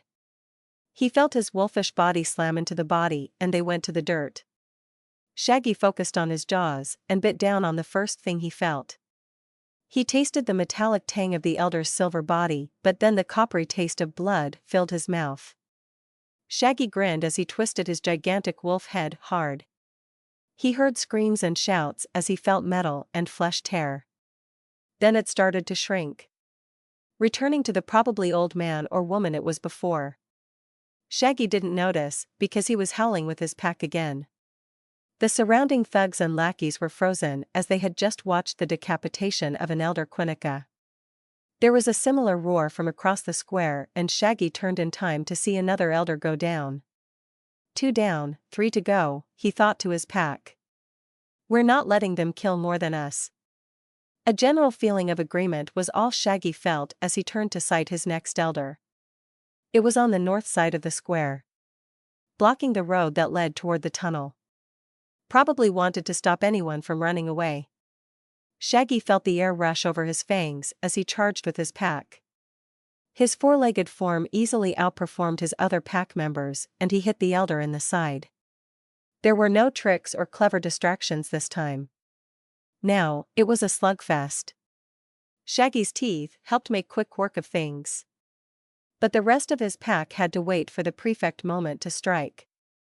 Even then, they needed to aim for the large, pulsing orange and red mass of nerves on the elder's body. Which annoyed Shaggy. Every time he had a kill shot lined up, one of his pack would hit the nerve and send the elder into an iframe for a second or two. He felt it slowed the entire process down. But eventually the big bastard tumbled to the ground and his pack raised another howl. It was during their combined howl that Shaggy saw the tide of people turning. Pale figures rushed away to the north and west, giving Shaggy and his pack a wide berth. Cheers were starting to go up, and Shaggy could see the other 2 elders lumbering their way away from the battle. Tom and Ephemera sent him images of the Quinnica in full retreat. Both elders were heading back toward Quinnica turf. Shaggy growled low in his throat as he watched his prey try to run. His feelings were echoed in his pack, and he crouched low, ready to dart away when Vlad's black mist form was back. We can't let them get away. Shaggy growled again. But Rita summed up his feelings. No shit. Y'all take one and we'll chase down the other. Good? Good. Vlad didn't wait for a reply as he turned into a black mist again and blurred away. Shaggy saw several more black clouds join up with his friend as he raced across the square. Shaggy filed that away for later and sent a single command to the whole of his pack. He felt their excitement, as all of them knew what he was telling them to do. Hunt. Where is he? I think it's more than one. He got another one. Stop talking and run, damn it. Run. Shaggy was in his element. Truly. He could practically feel the air humming as he stalked his prey. His large wolf body was hidden between the squat metal buildings and upturned debris that dotted Undertown. His instinct screamed at him to take each one of the Quinnica thugs down, as he prowled forward as quickly as possible. But he tamped that down. Mostly. Shaggy had a mission. He had to hunt down the Quinnica elder and rip their throat out. Mostly because the fool had the audacity to attack their legion headquarters. But also because each elder they dropped was a leader the Quinnica would have to do without. The elder had dropped their monstrous transformation a while back and shrunken down to the size of a regular human. But Shaggy had their scent. He knew the bastard was still running away, fleeing back across Undertown with his cohorts.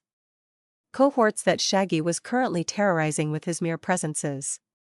He had to stamp out the feeling to rip all of them to shreds again. Shaggy felt that he needed to focus as the colored scents whirled in his vision.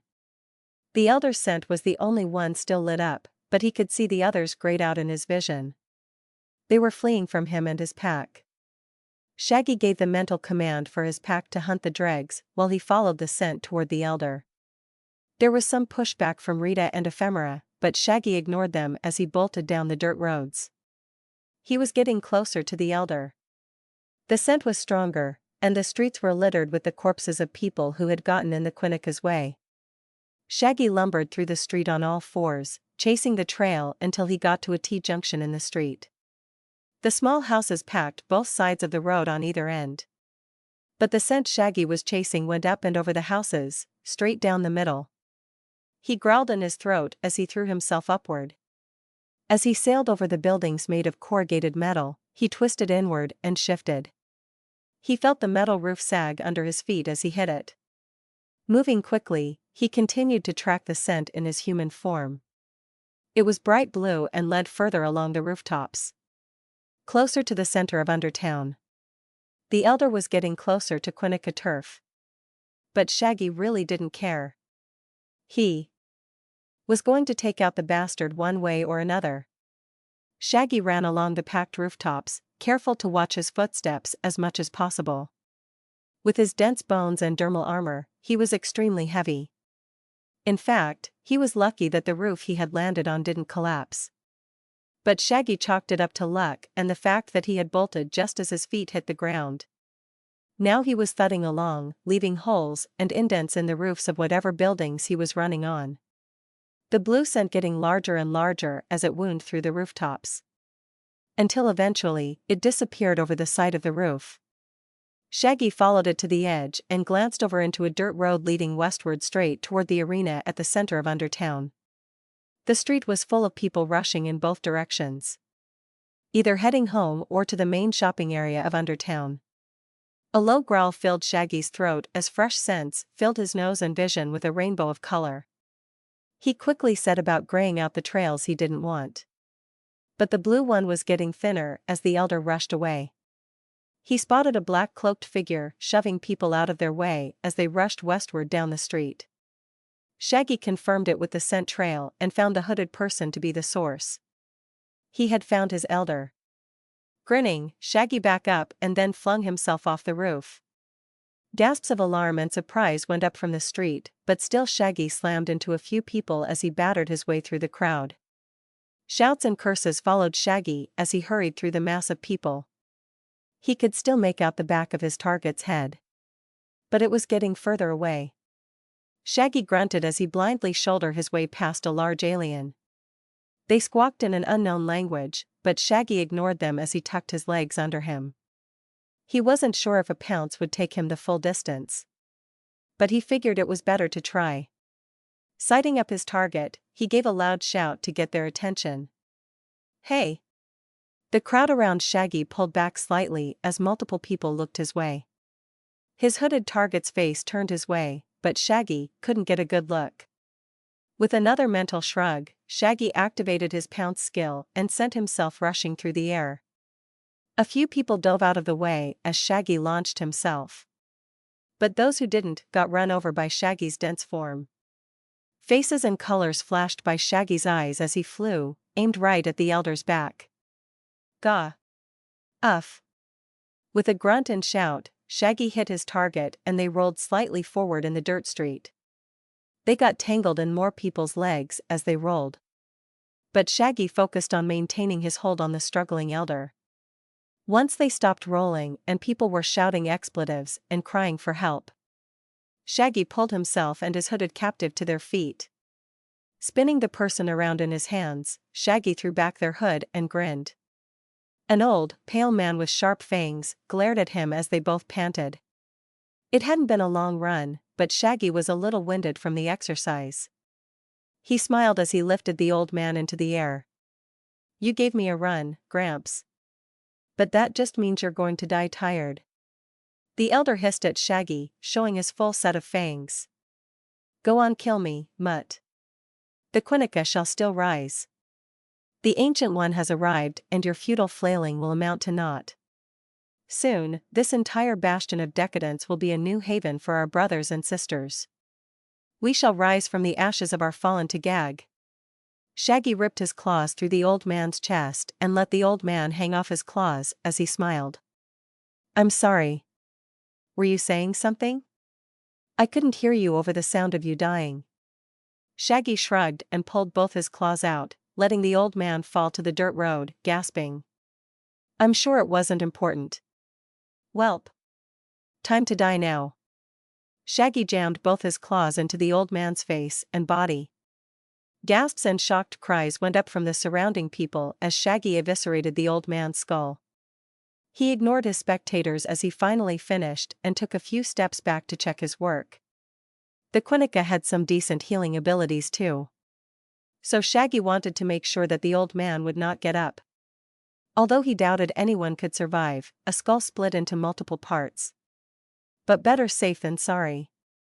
"Halt, citizen," a mechanically distorted voice called from behind Shaggy. Shaggy gave a start at the voice and spun on his heel.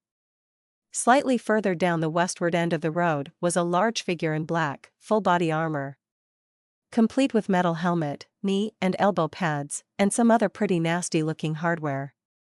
Glancing around the large armored person, Shaggy saw other people in bulletproof vests and riot gear. Shaggy racked his brain for the name of these jokers. They were another one of the other forces in Undertown. A big one, if he remembered correctly. He was trying to remember their name as the individual that had called out to him stomped forward. The armor the person wore whirred as they got closer, and Shaggy was sure he could smell oil or lubricant. Were they a robot? This conflict has not been authorized in this area. Please refrain from any more criminal activity while we take you into custody. Shaggy rolled his eyes and muttered under his breath. Definitely a robot.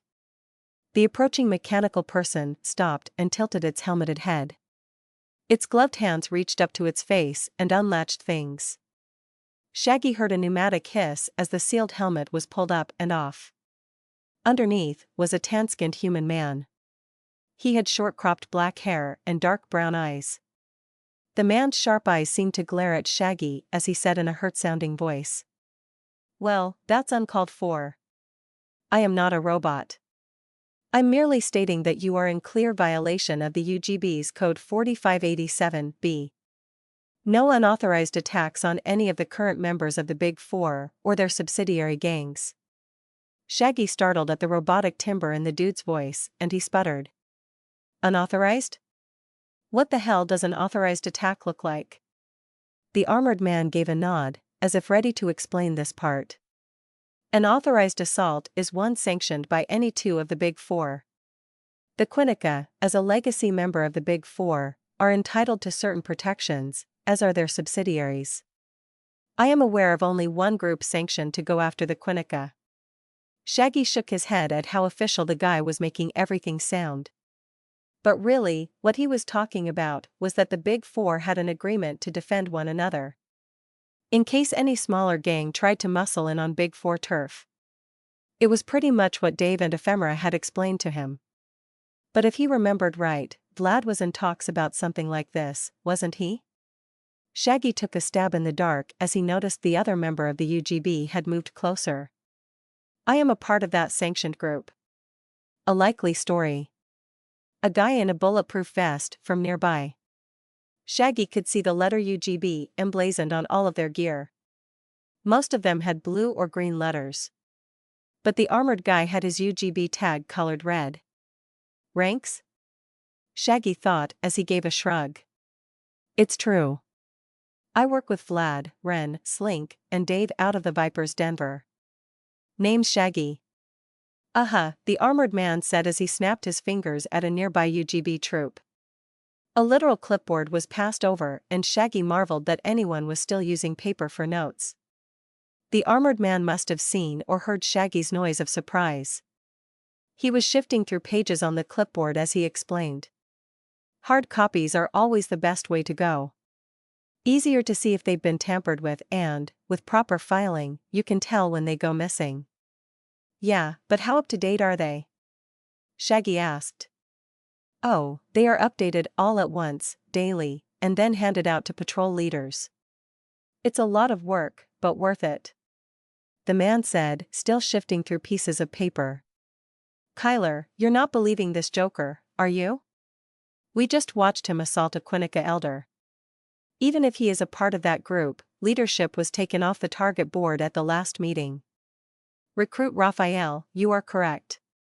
However, as of this morning, the Quinnica stated that they'd had planned an assault on the Vipers Denver. Normally such things should be delivered days in advance, but the Quinnica forgot apparently and only filed it this morning. Which means, if this elder was a part of that assault, he no longer comes under the Big Four's protection as stated in Ordinance #317A5. Shaggy groaned as the flow of people picked up around them. He felt his pack hurrying to his location. But he really wanted to be through this before all that. Why the hell is there so much paperwork for a damn gang war? They hit us, so we defended ourselves. Simple as that. Kyler glanced up at him from the sheets of paper he was shifting through. Because that is how we maintain order down here. Otherwise, we would have anarchy. So while the gang war between the Quinnica and your unnamed group has been sanctioned, we need limits on it. Otherwise, everyone would take a shot at the Big Four. Didn't it used to be the Big Five? Shaggy asked blithely. Did someone file the paperwork to take out one of the five? Kyler's ears reddened as he glared at Shaggy. The paperwork for that incident included an assault on the Faceless base by the Freaks. Unfortunately, a third party was in the way. A hero, who ended up killing the Freaks' leader, Leo. But only after Leo and his Freaks killed most of the Faceless. It was a shitty situation that should have been a coup for the Freaks. But the UGB does not interfere in the affairs of heroes. Good to know, Shaggy muttered as Kyler went back to searching his papers. Meanwhile, the UGB troops closed ranks around both of them. Shaggy smiled inanely at the cop wannabes as he felt Rita and the others get closer. Vic circled around to get a better overwatch position as Stanley and Seacrass shoved their way through the crowd. Shaggy could see the big lizard trudging closer and closer. Fortunately, all the UGB thugs were focused on him. Their hands twitched toward their pistols, our slick silver stun batons at their hips. Shaggy sighed and gave the mental order for his pack to wait. They were already at war with the Quinnica, they didn't need the UGB in the mix, too. Boss, let's just take him in and check the paperwork back at headquarters, said one officer. Kyler looked up again and bit his lip. There was still a stack of papers for the man to go through, and Shaggy felt Kyler was about to agree. So he spoke up. I am afraid I will have to disagree harshly with that course of action. Kyler's sharp eyes snapped around to him. You'd resist arrest? Shaggy shrugged. I am a criminal. Also, I doubt you have any real authority to arrest anyone. Don't get me wrong, I am sure you can enforce such a ruling with most people. But that probably comes from your might more than any real authority. However, I am not most people. Shaggy felt Vic take position as Seacrass and Stanley barreled forward. Sybil and the others moved in as well, pushing their way through the crowd. Kyler was still glaring at Shaggy, processing what was said and looking between the papers in his hand and Shaggy. Finally, the big armored man seemed to come to a decision and dropped the clipboard. It seems we will have to do it the hard way, then. I apologize. If you surrender now, I will argue for leniency for you in court. Shaggy shrugged as he watched Seacrass and Stanley make it to the ring of officers. They were still watching Shaggy. So Kyler and some others missed most of what happened next. Stanley and Seacrass grabbed and batted two of the officers to the ground as Rita and Sybil stepped out of the crowd. Rita placed her sword at a trooper's throat as Sybil held a fireball threateningly on another's face. Tom and Ephemera appeared next, both with daggers held to the faces of their own targets. Kyler was focused on Shaggy until a shot from Vic's energy rifle buried itself into the dirt between them. Kyler blinked and then looked around. Shaggy had ordered his pack to be as non-lethal as possible. So most of the UGB were just being held at knife point. Although Seacrass and Stanley had knocked their guys unconscious. Shaggy crossed his arms and grinned. His long clawed fingers tapped on his arms as he took in Kyler's face. This is highly illegal. Kyler growled. Sorry. Just protecting myself from unlawful arrest. You can take it up with my lawyer at my next case hearing. Shaggy chuckled. You have assaulted officers of the law. The underground government body will not take this lightly. That is noted. However, I really don't care. So will you be leaving? Kyler bit his lip and looked around. Shaggy could practically see the wheels turning in the armored NPC's head. He was trying to decide if it was worth it to try to arrest them all. Shaggy didn't care, one way or another. But he would really rather not start another damn war. Thankfully, the voice of reason appeared in a puff of black smoke. Adjudicator Kyler. Why are you assaulting one of the Legion's leaders? Vlad asked, stepping out of the smoke. Need I remind you that any assault into contested territory can be repelled by either force during this conflict? We agreed to this at the last meeting. Shaggy tried to cover his look of surprise as Kyler's face went red. Either from embarrassment or rage, Shaggy couldn't tell. The armored UGB officer stood straight as he barked. It came to our attention that a highly suspicious assault was occurring in the contested area, so we moved to investigate. That is when we found this. You have no authority to investigate during the conflict. Your governor agreed to those terms. They are everyone's governor. Kyler shouted. We are the true government of Undertown. Just because we have to put up with you criminals for now does not make us complicit in your dealings. Vlad brushed non-existent dirt from his sleeves. Save me the rhetoric, Adjudicator Kyler. Just get your people out of contested turf. Unless you want to take up a side in this conflict? Vlad glanced at the other UGB troops currently being held by Shaggy's pack. He raised an eyebrow at Kyler. Noted. Now, are you going to leave? Kyler glared at Vlad for a full 20 seconds before he jammed his helmet back on and started walking away. Shaggy gave his pack a nod, and they all released their prisoners. Seacrass and Stanley tossed their limp hostages at their compatriots. Shaggy kept an eye on Kyler as the man shoved his way through the crowd toward the arena. He moved closer to Vlad just in time to hear the other player release a big breath. Hoo-hoo. That was close. We do not want to get involved with the UGB right now. They didn't seem so bad, Shaggy joked. He kept trying to watch Kyler walk away, but the man was quickly lost in the crowd. We don't have the manpower. Plus, our Brood allies have stated that they won't back us if we start a multi-front war that we could drag them into. Shaggy nodded. That was understandable. Did you get your guy? Vlad nodded. Yeah. Damn fool must have gotten turned around. He was headed right for brute turf. When he noticed and tried to turn around, we were waiting for him. You? Shaggy pointed at the mutilated elder nearby. Vlad winced. You have no tact. What? He's dead, isn't he? I wasn't sure if the bastard would heal from the chest wounds. So I had to open his head. Next time, just take the head off. It's much cleaner. But much less fun. Besides, will there be a next time? We just cleared all 6 elders. How many more can they have? Vlad smiled. Not much more, honestly. They threw what they could at us. Probably wanting to end things quickly. They don't have the people for a drawn-out engagement. Also, the parley didn't go the way they wanted either. Yeah, how did all of that go down? Shaggy asked eagerly. Vlad raised a pale hand and looked around. Later.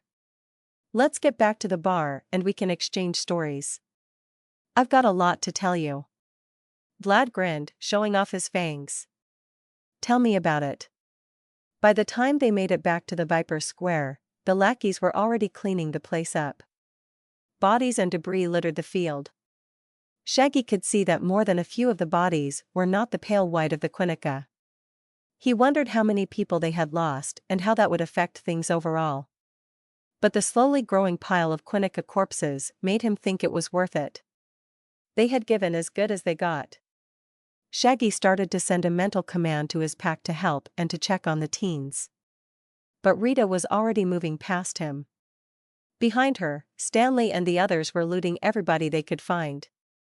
Shaggy grinned. It was good when your people anticipated your wants. He heard Rita snort as she made her way to the bar. I just want to check on the kids, boss. Sure. See what the damage is inside while you're at it, Shaggy called back. No shit. Shaggy grinned and shook his head as he turned back to Vlad. The vampire player was grinning back. With a snap of his fingers and a whoosh of black smoke, a pale man appeared at Vlad's side. The man offered Vlad a red drink in a slim wine glass, bowing at the waist and not making eye contact. Vlad took the drink and waved the man away as he smiled at Shaggy. Good help is so hard to find these days, huh? Pfft. My crew is a pack, not servants.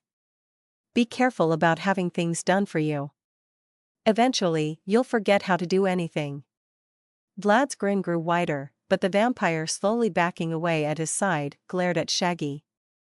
The pale, dark-haired man bared his fangs at Shaggy and hissed. Shaggy snorted again and waved the little shit away. Vlad also urgently waved a hand, probably worried the NPC would try something.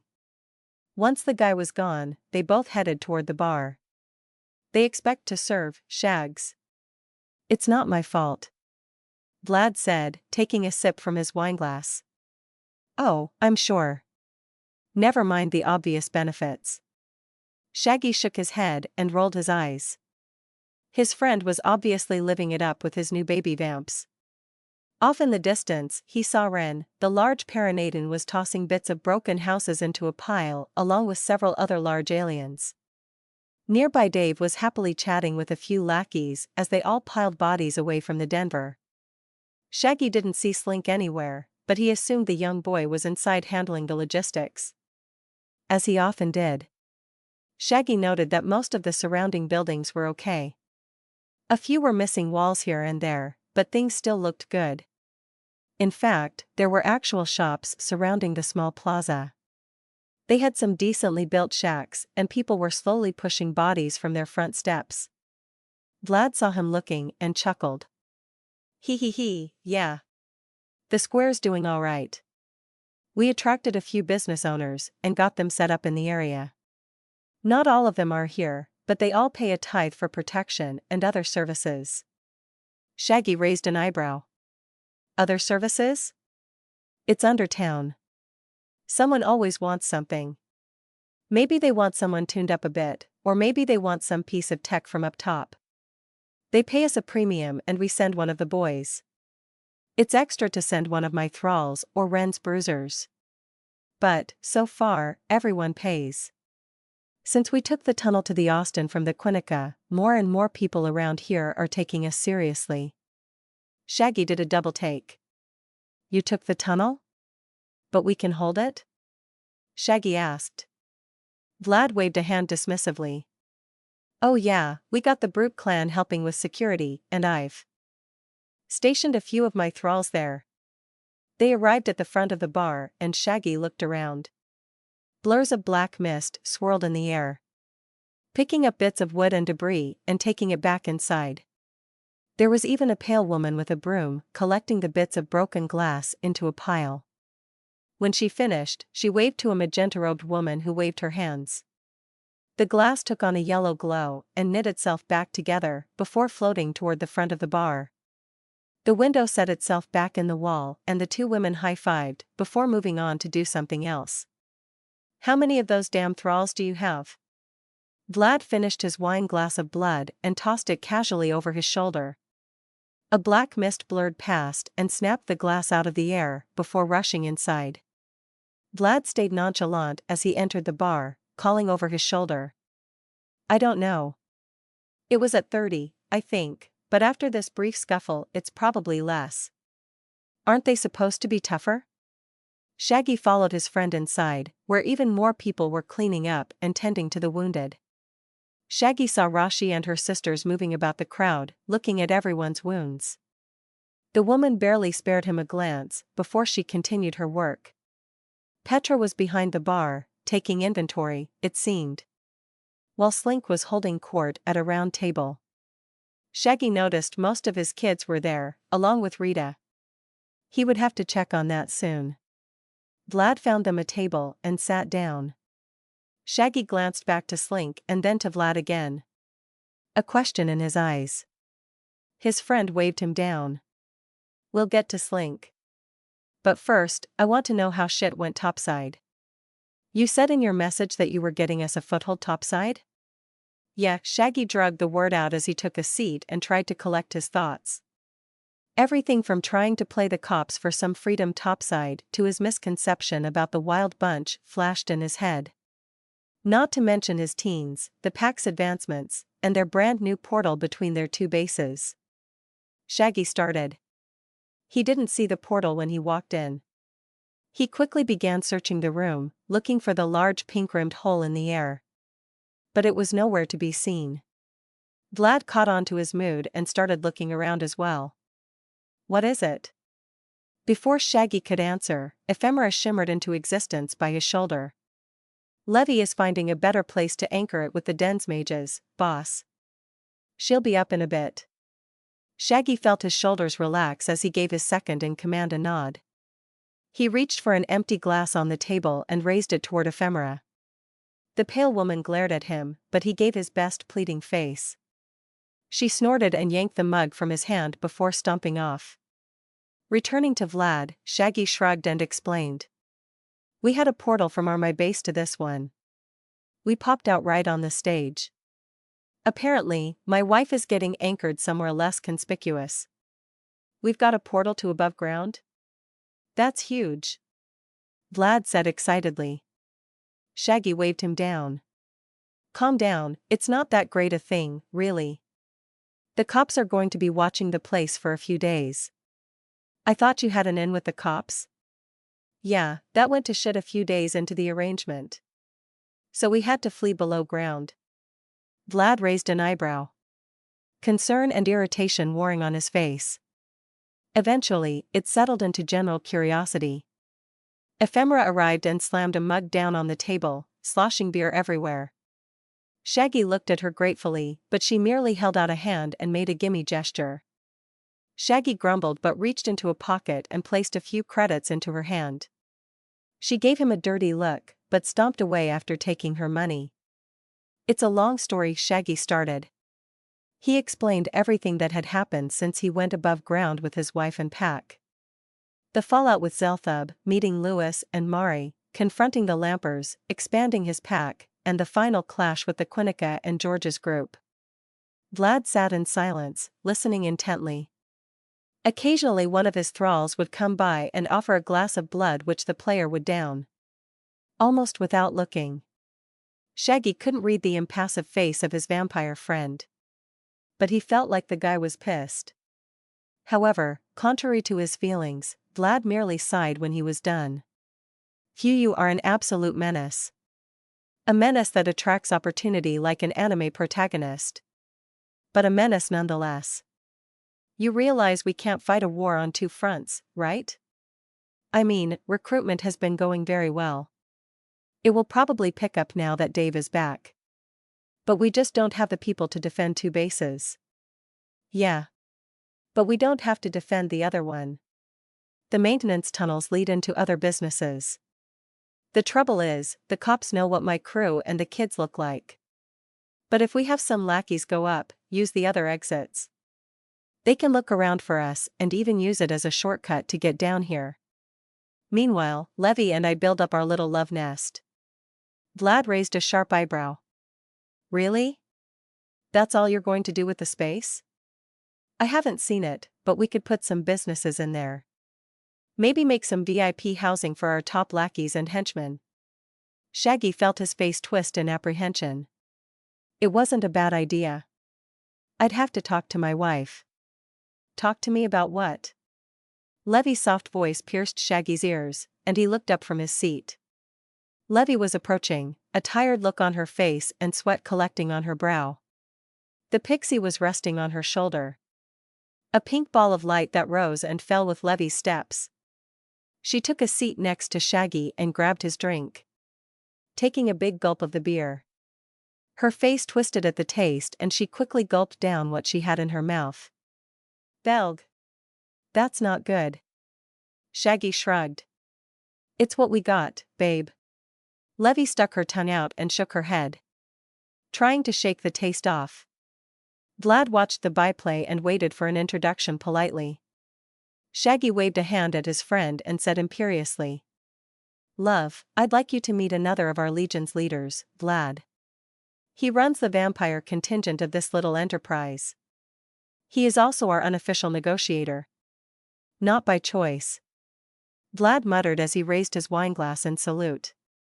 Levy's eye grew wide. Is that wine? Vlad smirked as he swirled the thick red liquid and showed off his fangs. Nope. Vampire, honey. Remember? Levy sighed as she slumped in her seat. A woman can dream, can't she? We can see about getting some wine down here on a shipment or two. Although I don't think the crowd down here will go for it. Undertown seems to be a burger and beer kind of town. Shaggy chuckled. I don't know, Shags. People can surprise you. I mean, look at you. Somehow, you wound up with this one. Vlad said, sticking a thumb at Levy. Shaggy rolled his eyes as Levy grinned at them both. I like him, Shaggy. Even with the creepy blood drinking thing. Bah. Like you care about the blood drinking. Why couldn't it be wine? Levy asked aggressively. I'd take a damn bottle of water right now. Moving that portal was a pain in the ass. Not as much as creating it, but still. She trailed off as someone put a bottle of water in her hand. All three of them looked up to see Ephemera standing there. She looked at all three of them for a second before she walked away. Shaggy sighed and reached into his pocket again. But Ephemera stopped him. Gee, boss. You wouldn't be about to insult me by paying me to serve you? Would you? That wouldn't be right. We're friends and Levy is precious to the entire pack. Yes, dear, don't insult the woman. Levy snickered as she unscrewed her water bottle. Shaggy gave them both the stink eye as Ephemera walked away. When she was sure Levy wasn't watching, the disappearing woman threw Shaggy the finger. He felt his eye twitch as he turned back toward Vlad. The pale man was biting his lip, trying not to laugh at the byplay. Shaggy groaned internally before saying, Dear, Vlad was wondering if we should change our little love nest to include some of the more loyal of the crew. Levy chugged half her bottle of water before she came up for air. Pa. That sounds fine. We'd have to expand the space. The forest is ours. But what the rest of the Legion does with it is up to them. Forest? Vlad mouthed at Shaggy. Shaggy shrugged as he thought about the space. We could push the eastern wall back further. There are not any tunnels in that direction. Of course, that means the view from our pool is going to be marred. It was already atrocious thanks to the massive dirt wall, Shaggy. At least if we add some housing, there will be something to look at. Shaggy nodded in agreement as he gave Vlad a satisfied look. The vampire was staring at the two of them. I feel you are both going to be a massive headache, he said. Shaggy grinned, and he looked to see a similar smile on his wife's face. We promise to deal with as much trouble as we create. Now I believe we need to have a conversation about logistics. Vlad gulped his blood down and nodded. I know just the guy. They both stood, followed shortly by Levy, who grabbed her water bottle and followed. The bar was quickly filling up with lackeys. But most gave them a wide berth as they made their way to Slink's table. The boy was looking haggard as he spotted Shaggy and Vlad. Shaggy wondered at the put-upon expression on the boy's face. But then he heard all the teens. So you're, like, a leader in the organization? How old are you? What's your power? If I kick your ass, can I take your spot? Is that a snake in your trousers, or are you just happy to see us? Slink's face was growing more and more red. Rita was standing nearby, clearly trying not to laugh as all the teens bombarded Slink with questions. Shaggy gave the older woman an inquisitive look, but all he got back was a self-satisfied feeling over the link. He didn't know what the kid had done to piss the woman off. But, apparently, she would not save him. Ahem. Shaggy coughed, getting everyone's attention. You all have other jobs you need to be doing. All the teens grumbled at him, but started to disperse. As Mari walked by him, Shaggy stuck a hand out. I need you to go back through the portal and check on Lewis. The dude stayed behind, and given how butthurt he was, I don't know if I trust him alone. Mari looked like she wanted to argue, but she thought better of it as she moved toward the stage. I moved it downstairs, Suite 1. It's in a room downstairs off the main hallway. I'll go with her, Rita said, already moving. As more of the kids left his table, Slink slumped in his chair and started collecting the stacks of paper on the table. At Shaggy's questioning gaze, Slink explained. After-action reports from scouts and random lackeys. I need to get them inputted into the war table. But I thought I'd go through them for myself first. Shaggy shrugged as he, Levy, and Vlad sat. What's it look like? Slink blew out a breath. We didn't do too bad. Your team's timely arrival surely tipped the scales. But we were on our way to winning, anyway. Although that would have cost us more grunts. He turned to Vlad.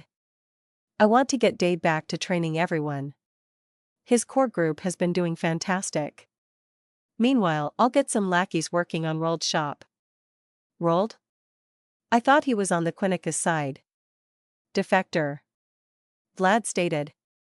It started this whole mess. The kid wasn't happy with the Quinnica arrangement, so he thought he could just switch sides. Next thing we know, the Quinnica are calling us out for poaching one of their weapon makers. Shit escalated, and we called a gang war. So now we are in this for the long haul. What do you mean? Levy asked, giving Slink a quick wave. Shaggy grinned at how the kid's ears went red at the attention. Slink quickly rallied himself and explained. The terms of the gang war were complete annihilation of the opposing force's leadership. We figured that would be the easiest way to win. Shaggy was topside. Away from all this, and the Quinnica only had a few leaders. There were reports that some bigwig was coming down to straighten out the Quinnica. But come to find out, it's an entire entourage of elders. All of whom count as Quinnica leadership. Yeesh. Shaggy exclaimed. Vlad nodded as Slink went on. So we started aiming at the elders. Testing their silver armor and figuring out how to take them down. Oh yeah, one of my pack is a Quinnica. Don't kill him, Shaggy said offhandedly. Vlad nearly leapt from his chair as Slink's next words caught in his throat. Vlad sputtered for a bit, and Shaggy saw multiple black swirls of mist quickly rushing this way. He felt his own pack close in toward him. But he put the kibosh on that. No need to wreck up the bar. Several pale figures popped out of their mist forms and hissed at Shaggy. But he stayed seated and casually drank from his mug as Vlad got his shit together. How? Long story. But I told you I added 2 more to my pack, right? Ephemera and Stanley. Well, Stanley's got the Quinnica. Calls it Kev. Apparently, it's like an elite variant of a normal Quinnica. Shaggy kept his tone light as he explained. He emptied his beer mug and sighed happily at the aftertaste of beer on his tongue. It was never as good as real beer. But the virtual stuff wasn't bad. Also, no shitty side effects IRL. Although he wasn't sure what would happen in-game if he wasn't a super. He'd have to ask his lizard friend. So how powerful is he? Vlad asked. Shaggy nodded happily. Kid packs a punch. He's one of my pack's powerhouses along with Seacrass, and Seacrass is a freaking bruiser. I don't want to guess at what the kid can do once he becomes a full war. Full war? Slink asked. It's like my thralls. Vlad cut in. Kind of an introductory stage to being an actual vampire or were. Their bodies have to prepare themselves for the change. Also, the master or pack leader has to be powerful enough to control them all. At least that's what I would guess. Shaggy nodded. Pretty much it. Effie and Stanley are in the pre-stages. But the rest of my pack are full-on wars, well, almost. They still haven't had their first shift yet. Why not? We haven't gotten around to it, okay? It's been a hectic week. Shaggy sighed. Then what he said caught up to him. Shit, it's only been like a week in game, right? 9 days by my count, love. Levi said, rubbing his shoulders. Vlad snorted. Your little topside trip was supposed to be a break. Just you and your pack out on the town. You damn near had us waging a war on two fronts. Slink sat up straighter. Do what now? Shaggy sighed again and rubbed his forehead. He started to re-explain their trip topside when a booming voice shook the whole damn bar. Shaggy. Shaggy quickly rose to his feet and looked around. Was it the blood god coming to take back his power?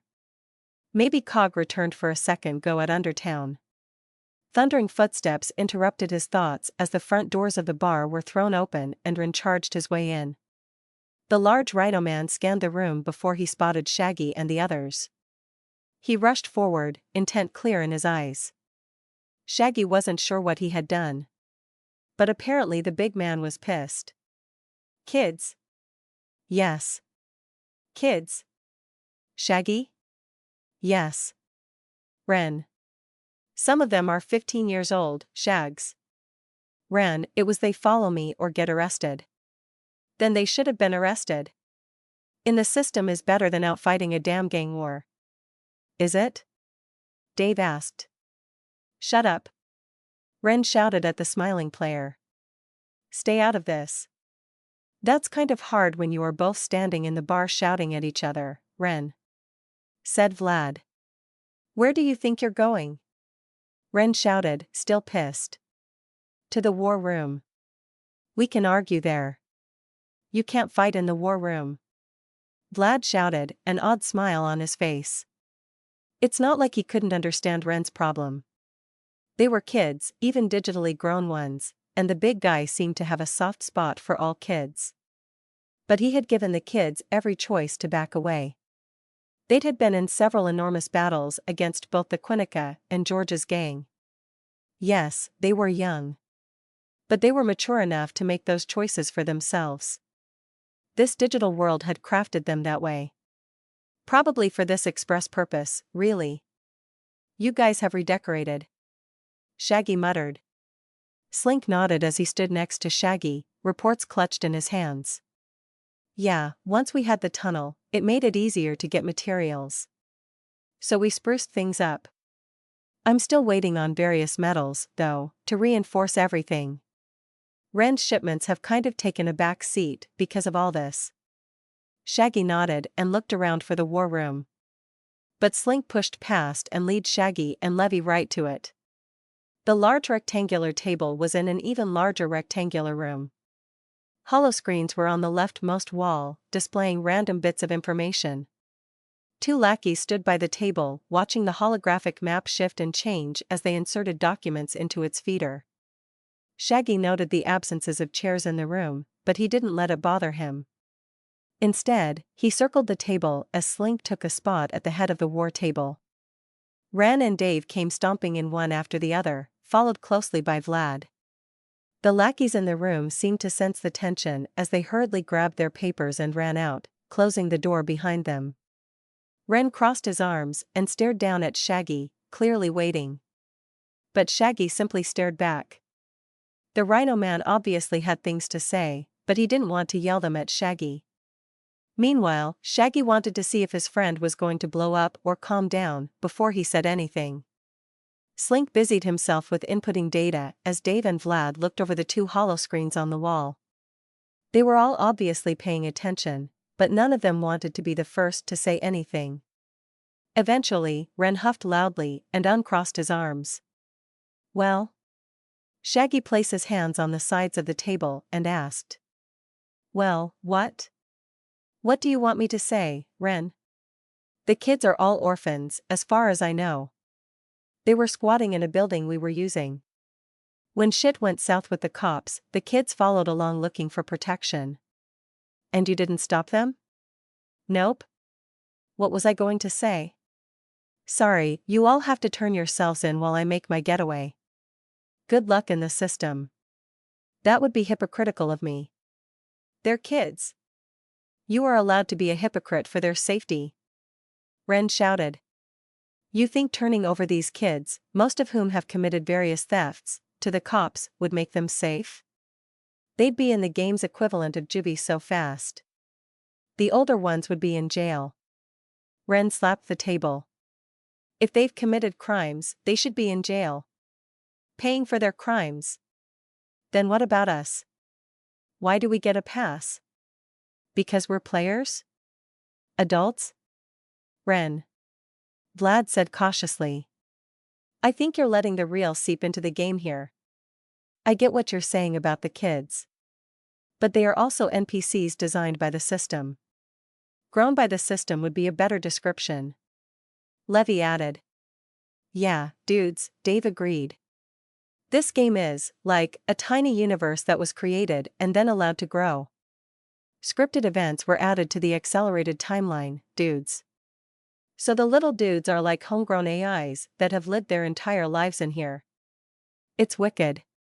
While I agree that the tech behind this game is fascinating, groundbreaking even, it still doesn't sit right with me that we have teens on our staff, Ren growled around clenched teeth.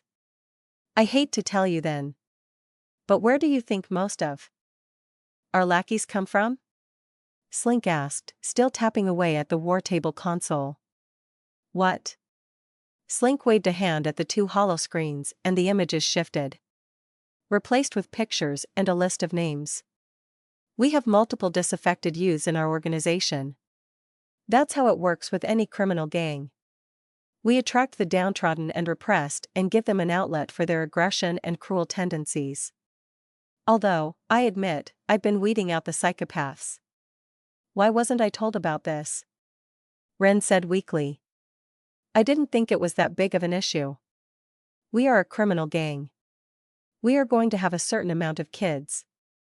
Shit, Ren, I am a kid. At least the way the system sees me. I'm 17, remember? They're just so real. Ren sighed. His massive 8-foot frame slumped. Vlad, you and the others know what I do, IRL. I've told you. I just look at those kids, and I see the ones I have out in the real. It threw me for a loop. Vlad placed a hand on Ren's shoulder. I get that. I do. What you do for work has to be rough. I can see why that would upset you. But this is a game, one of the most realistic games made, but still a game. Now we can limit what the teens are doing, and I'm willing to bet that's what Slink's done. But we can't forego a resource, just because of real-world ethics. We need to inhabit our characters in this world. See it from those characters' point of view. Resource? Ren asked. The lackeys. Shaggy explained. He's talking about the lackeys. They are a resource that we as players can use to supplement our own strength in-game. Our legion will grow in strength as we develop our lackeys and even add other players. Calling them a resource probably helps Vlad see them as disposable NPCs. Probably why he treats his thralls the way he does, too. Vlad shrugged. It's what a vampire would do. My character Vlad would see all others as beneath him. Even other vampires. Shaggy thought of his own pack and silently disagreed. Next to him, Levy raised a tentative hand and addressed Ren. Not to change the subject too much. But what do you do IRL that makes this tricky? Shaggy nodded, as he was also curious. He had already theorized that Ren was some kind of teacher. But he wasn't sure what kind. Ren sighed again. I'm a community leader and program director. The world is united and mostly happy, but that doesn't mean that kids still don't fall through the cracks. I help them and others find their feet. I've seen tons of kids cross my path at work. Most with nowhere else to go. It's my job to help them and give them resources to discover themselves. It's part of the reason I started playing this game. I wanted to learn what drew some of my kids to this kind of life and maybe live out a few of my glory days. Ren rubbed the knuckles of his massive hand as Shaggy digested what the big man said. You were a criminal? Ren shrugged. Yep. Did 5 years of a 7-year stint before I started helping others. All of this allowed me to live that kind of life again. With no consequences. but when I see those kids, it breaks me out of my character. He looked at Vlad as he emphasized the word character. Shaggy could get it. People played games to escape. To view the world from someone else's eyes or experience a different point of view in a fresh setting. To play through the story of someone else. But to have your work kind of follow you into the game had to be a real head twister. Thankfully, all Shaggy did in the real world was repair random crap for lazy people. Not much crossover there. But for Ren, when he looked at the young at-risk kids in a gang, he couldn't help but want to reach out. It was an interesting conundrum and one made worse by the game's state-of-the-art AI generation system. Each NPC was a minor AI that was so lifelike, most gamers couldn't tell the difference. Shaggy himself had almost been fooled a few times. Actually, that might be exactly the answer. Slink said. What, like, kicking out all the young dudes? Dave asked. No. No offense, Ren, but you were perfectly happy when you didn't realize some of the kids in our ranks were, in fact, kids. So why don't we just keep doing that? Ren quirked an eye-ridge. What? I just ignore all the teens running around the bar? Well, to be honest. After you explained your job to me, Vlad, and Dave, I started moving the younger lackeys around some. They are still working for us. But most of them are doing safer jobs. Wait staff, runners, scouts, few have been really at risk. Well, I mean, a few have. But you never noticed before. So out of sight, out of mind? Vlad asked. Will that work for you, Ren? The big alien pulled himself to his full height before speaking. Thanks for putting up with me. I realize I overreacted. If I just play the game and try to let my work self go, I'll be fine. I'm sorry about all this. It's like you said, they are just AIs, right? Shaggy held up a hand, palm straight out. Hold up. While I agree they are AIs, I'm not just going to disregard them. I mean, I know Rita and the others aren't real. But damn if I'm not attached. They sound, react, and even behave like real people. Of course, I would get attached to them and be slightly hurt if they died. So I'll look out for those kids, Ren. Sure, they may not be real. But in here, they are. Levy nodded. It's a testament to how good a game is, when it gets you to care. She patted the pixie on her shoulder that was still sleeping peacefully.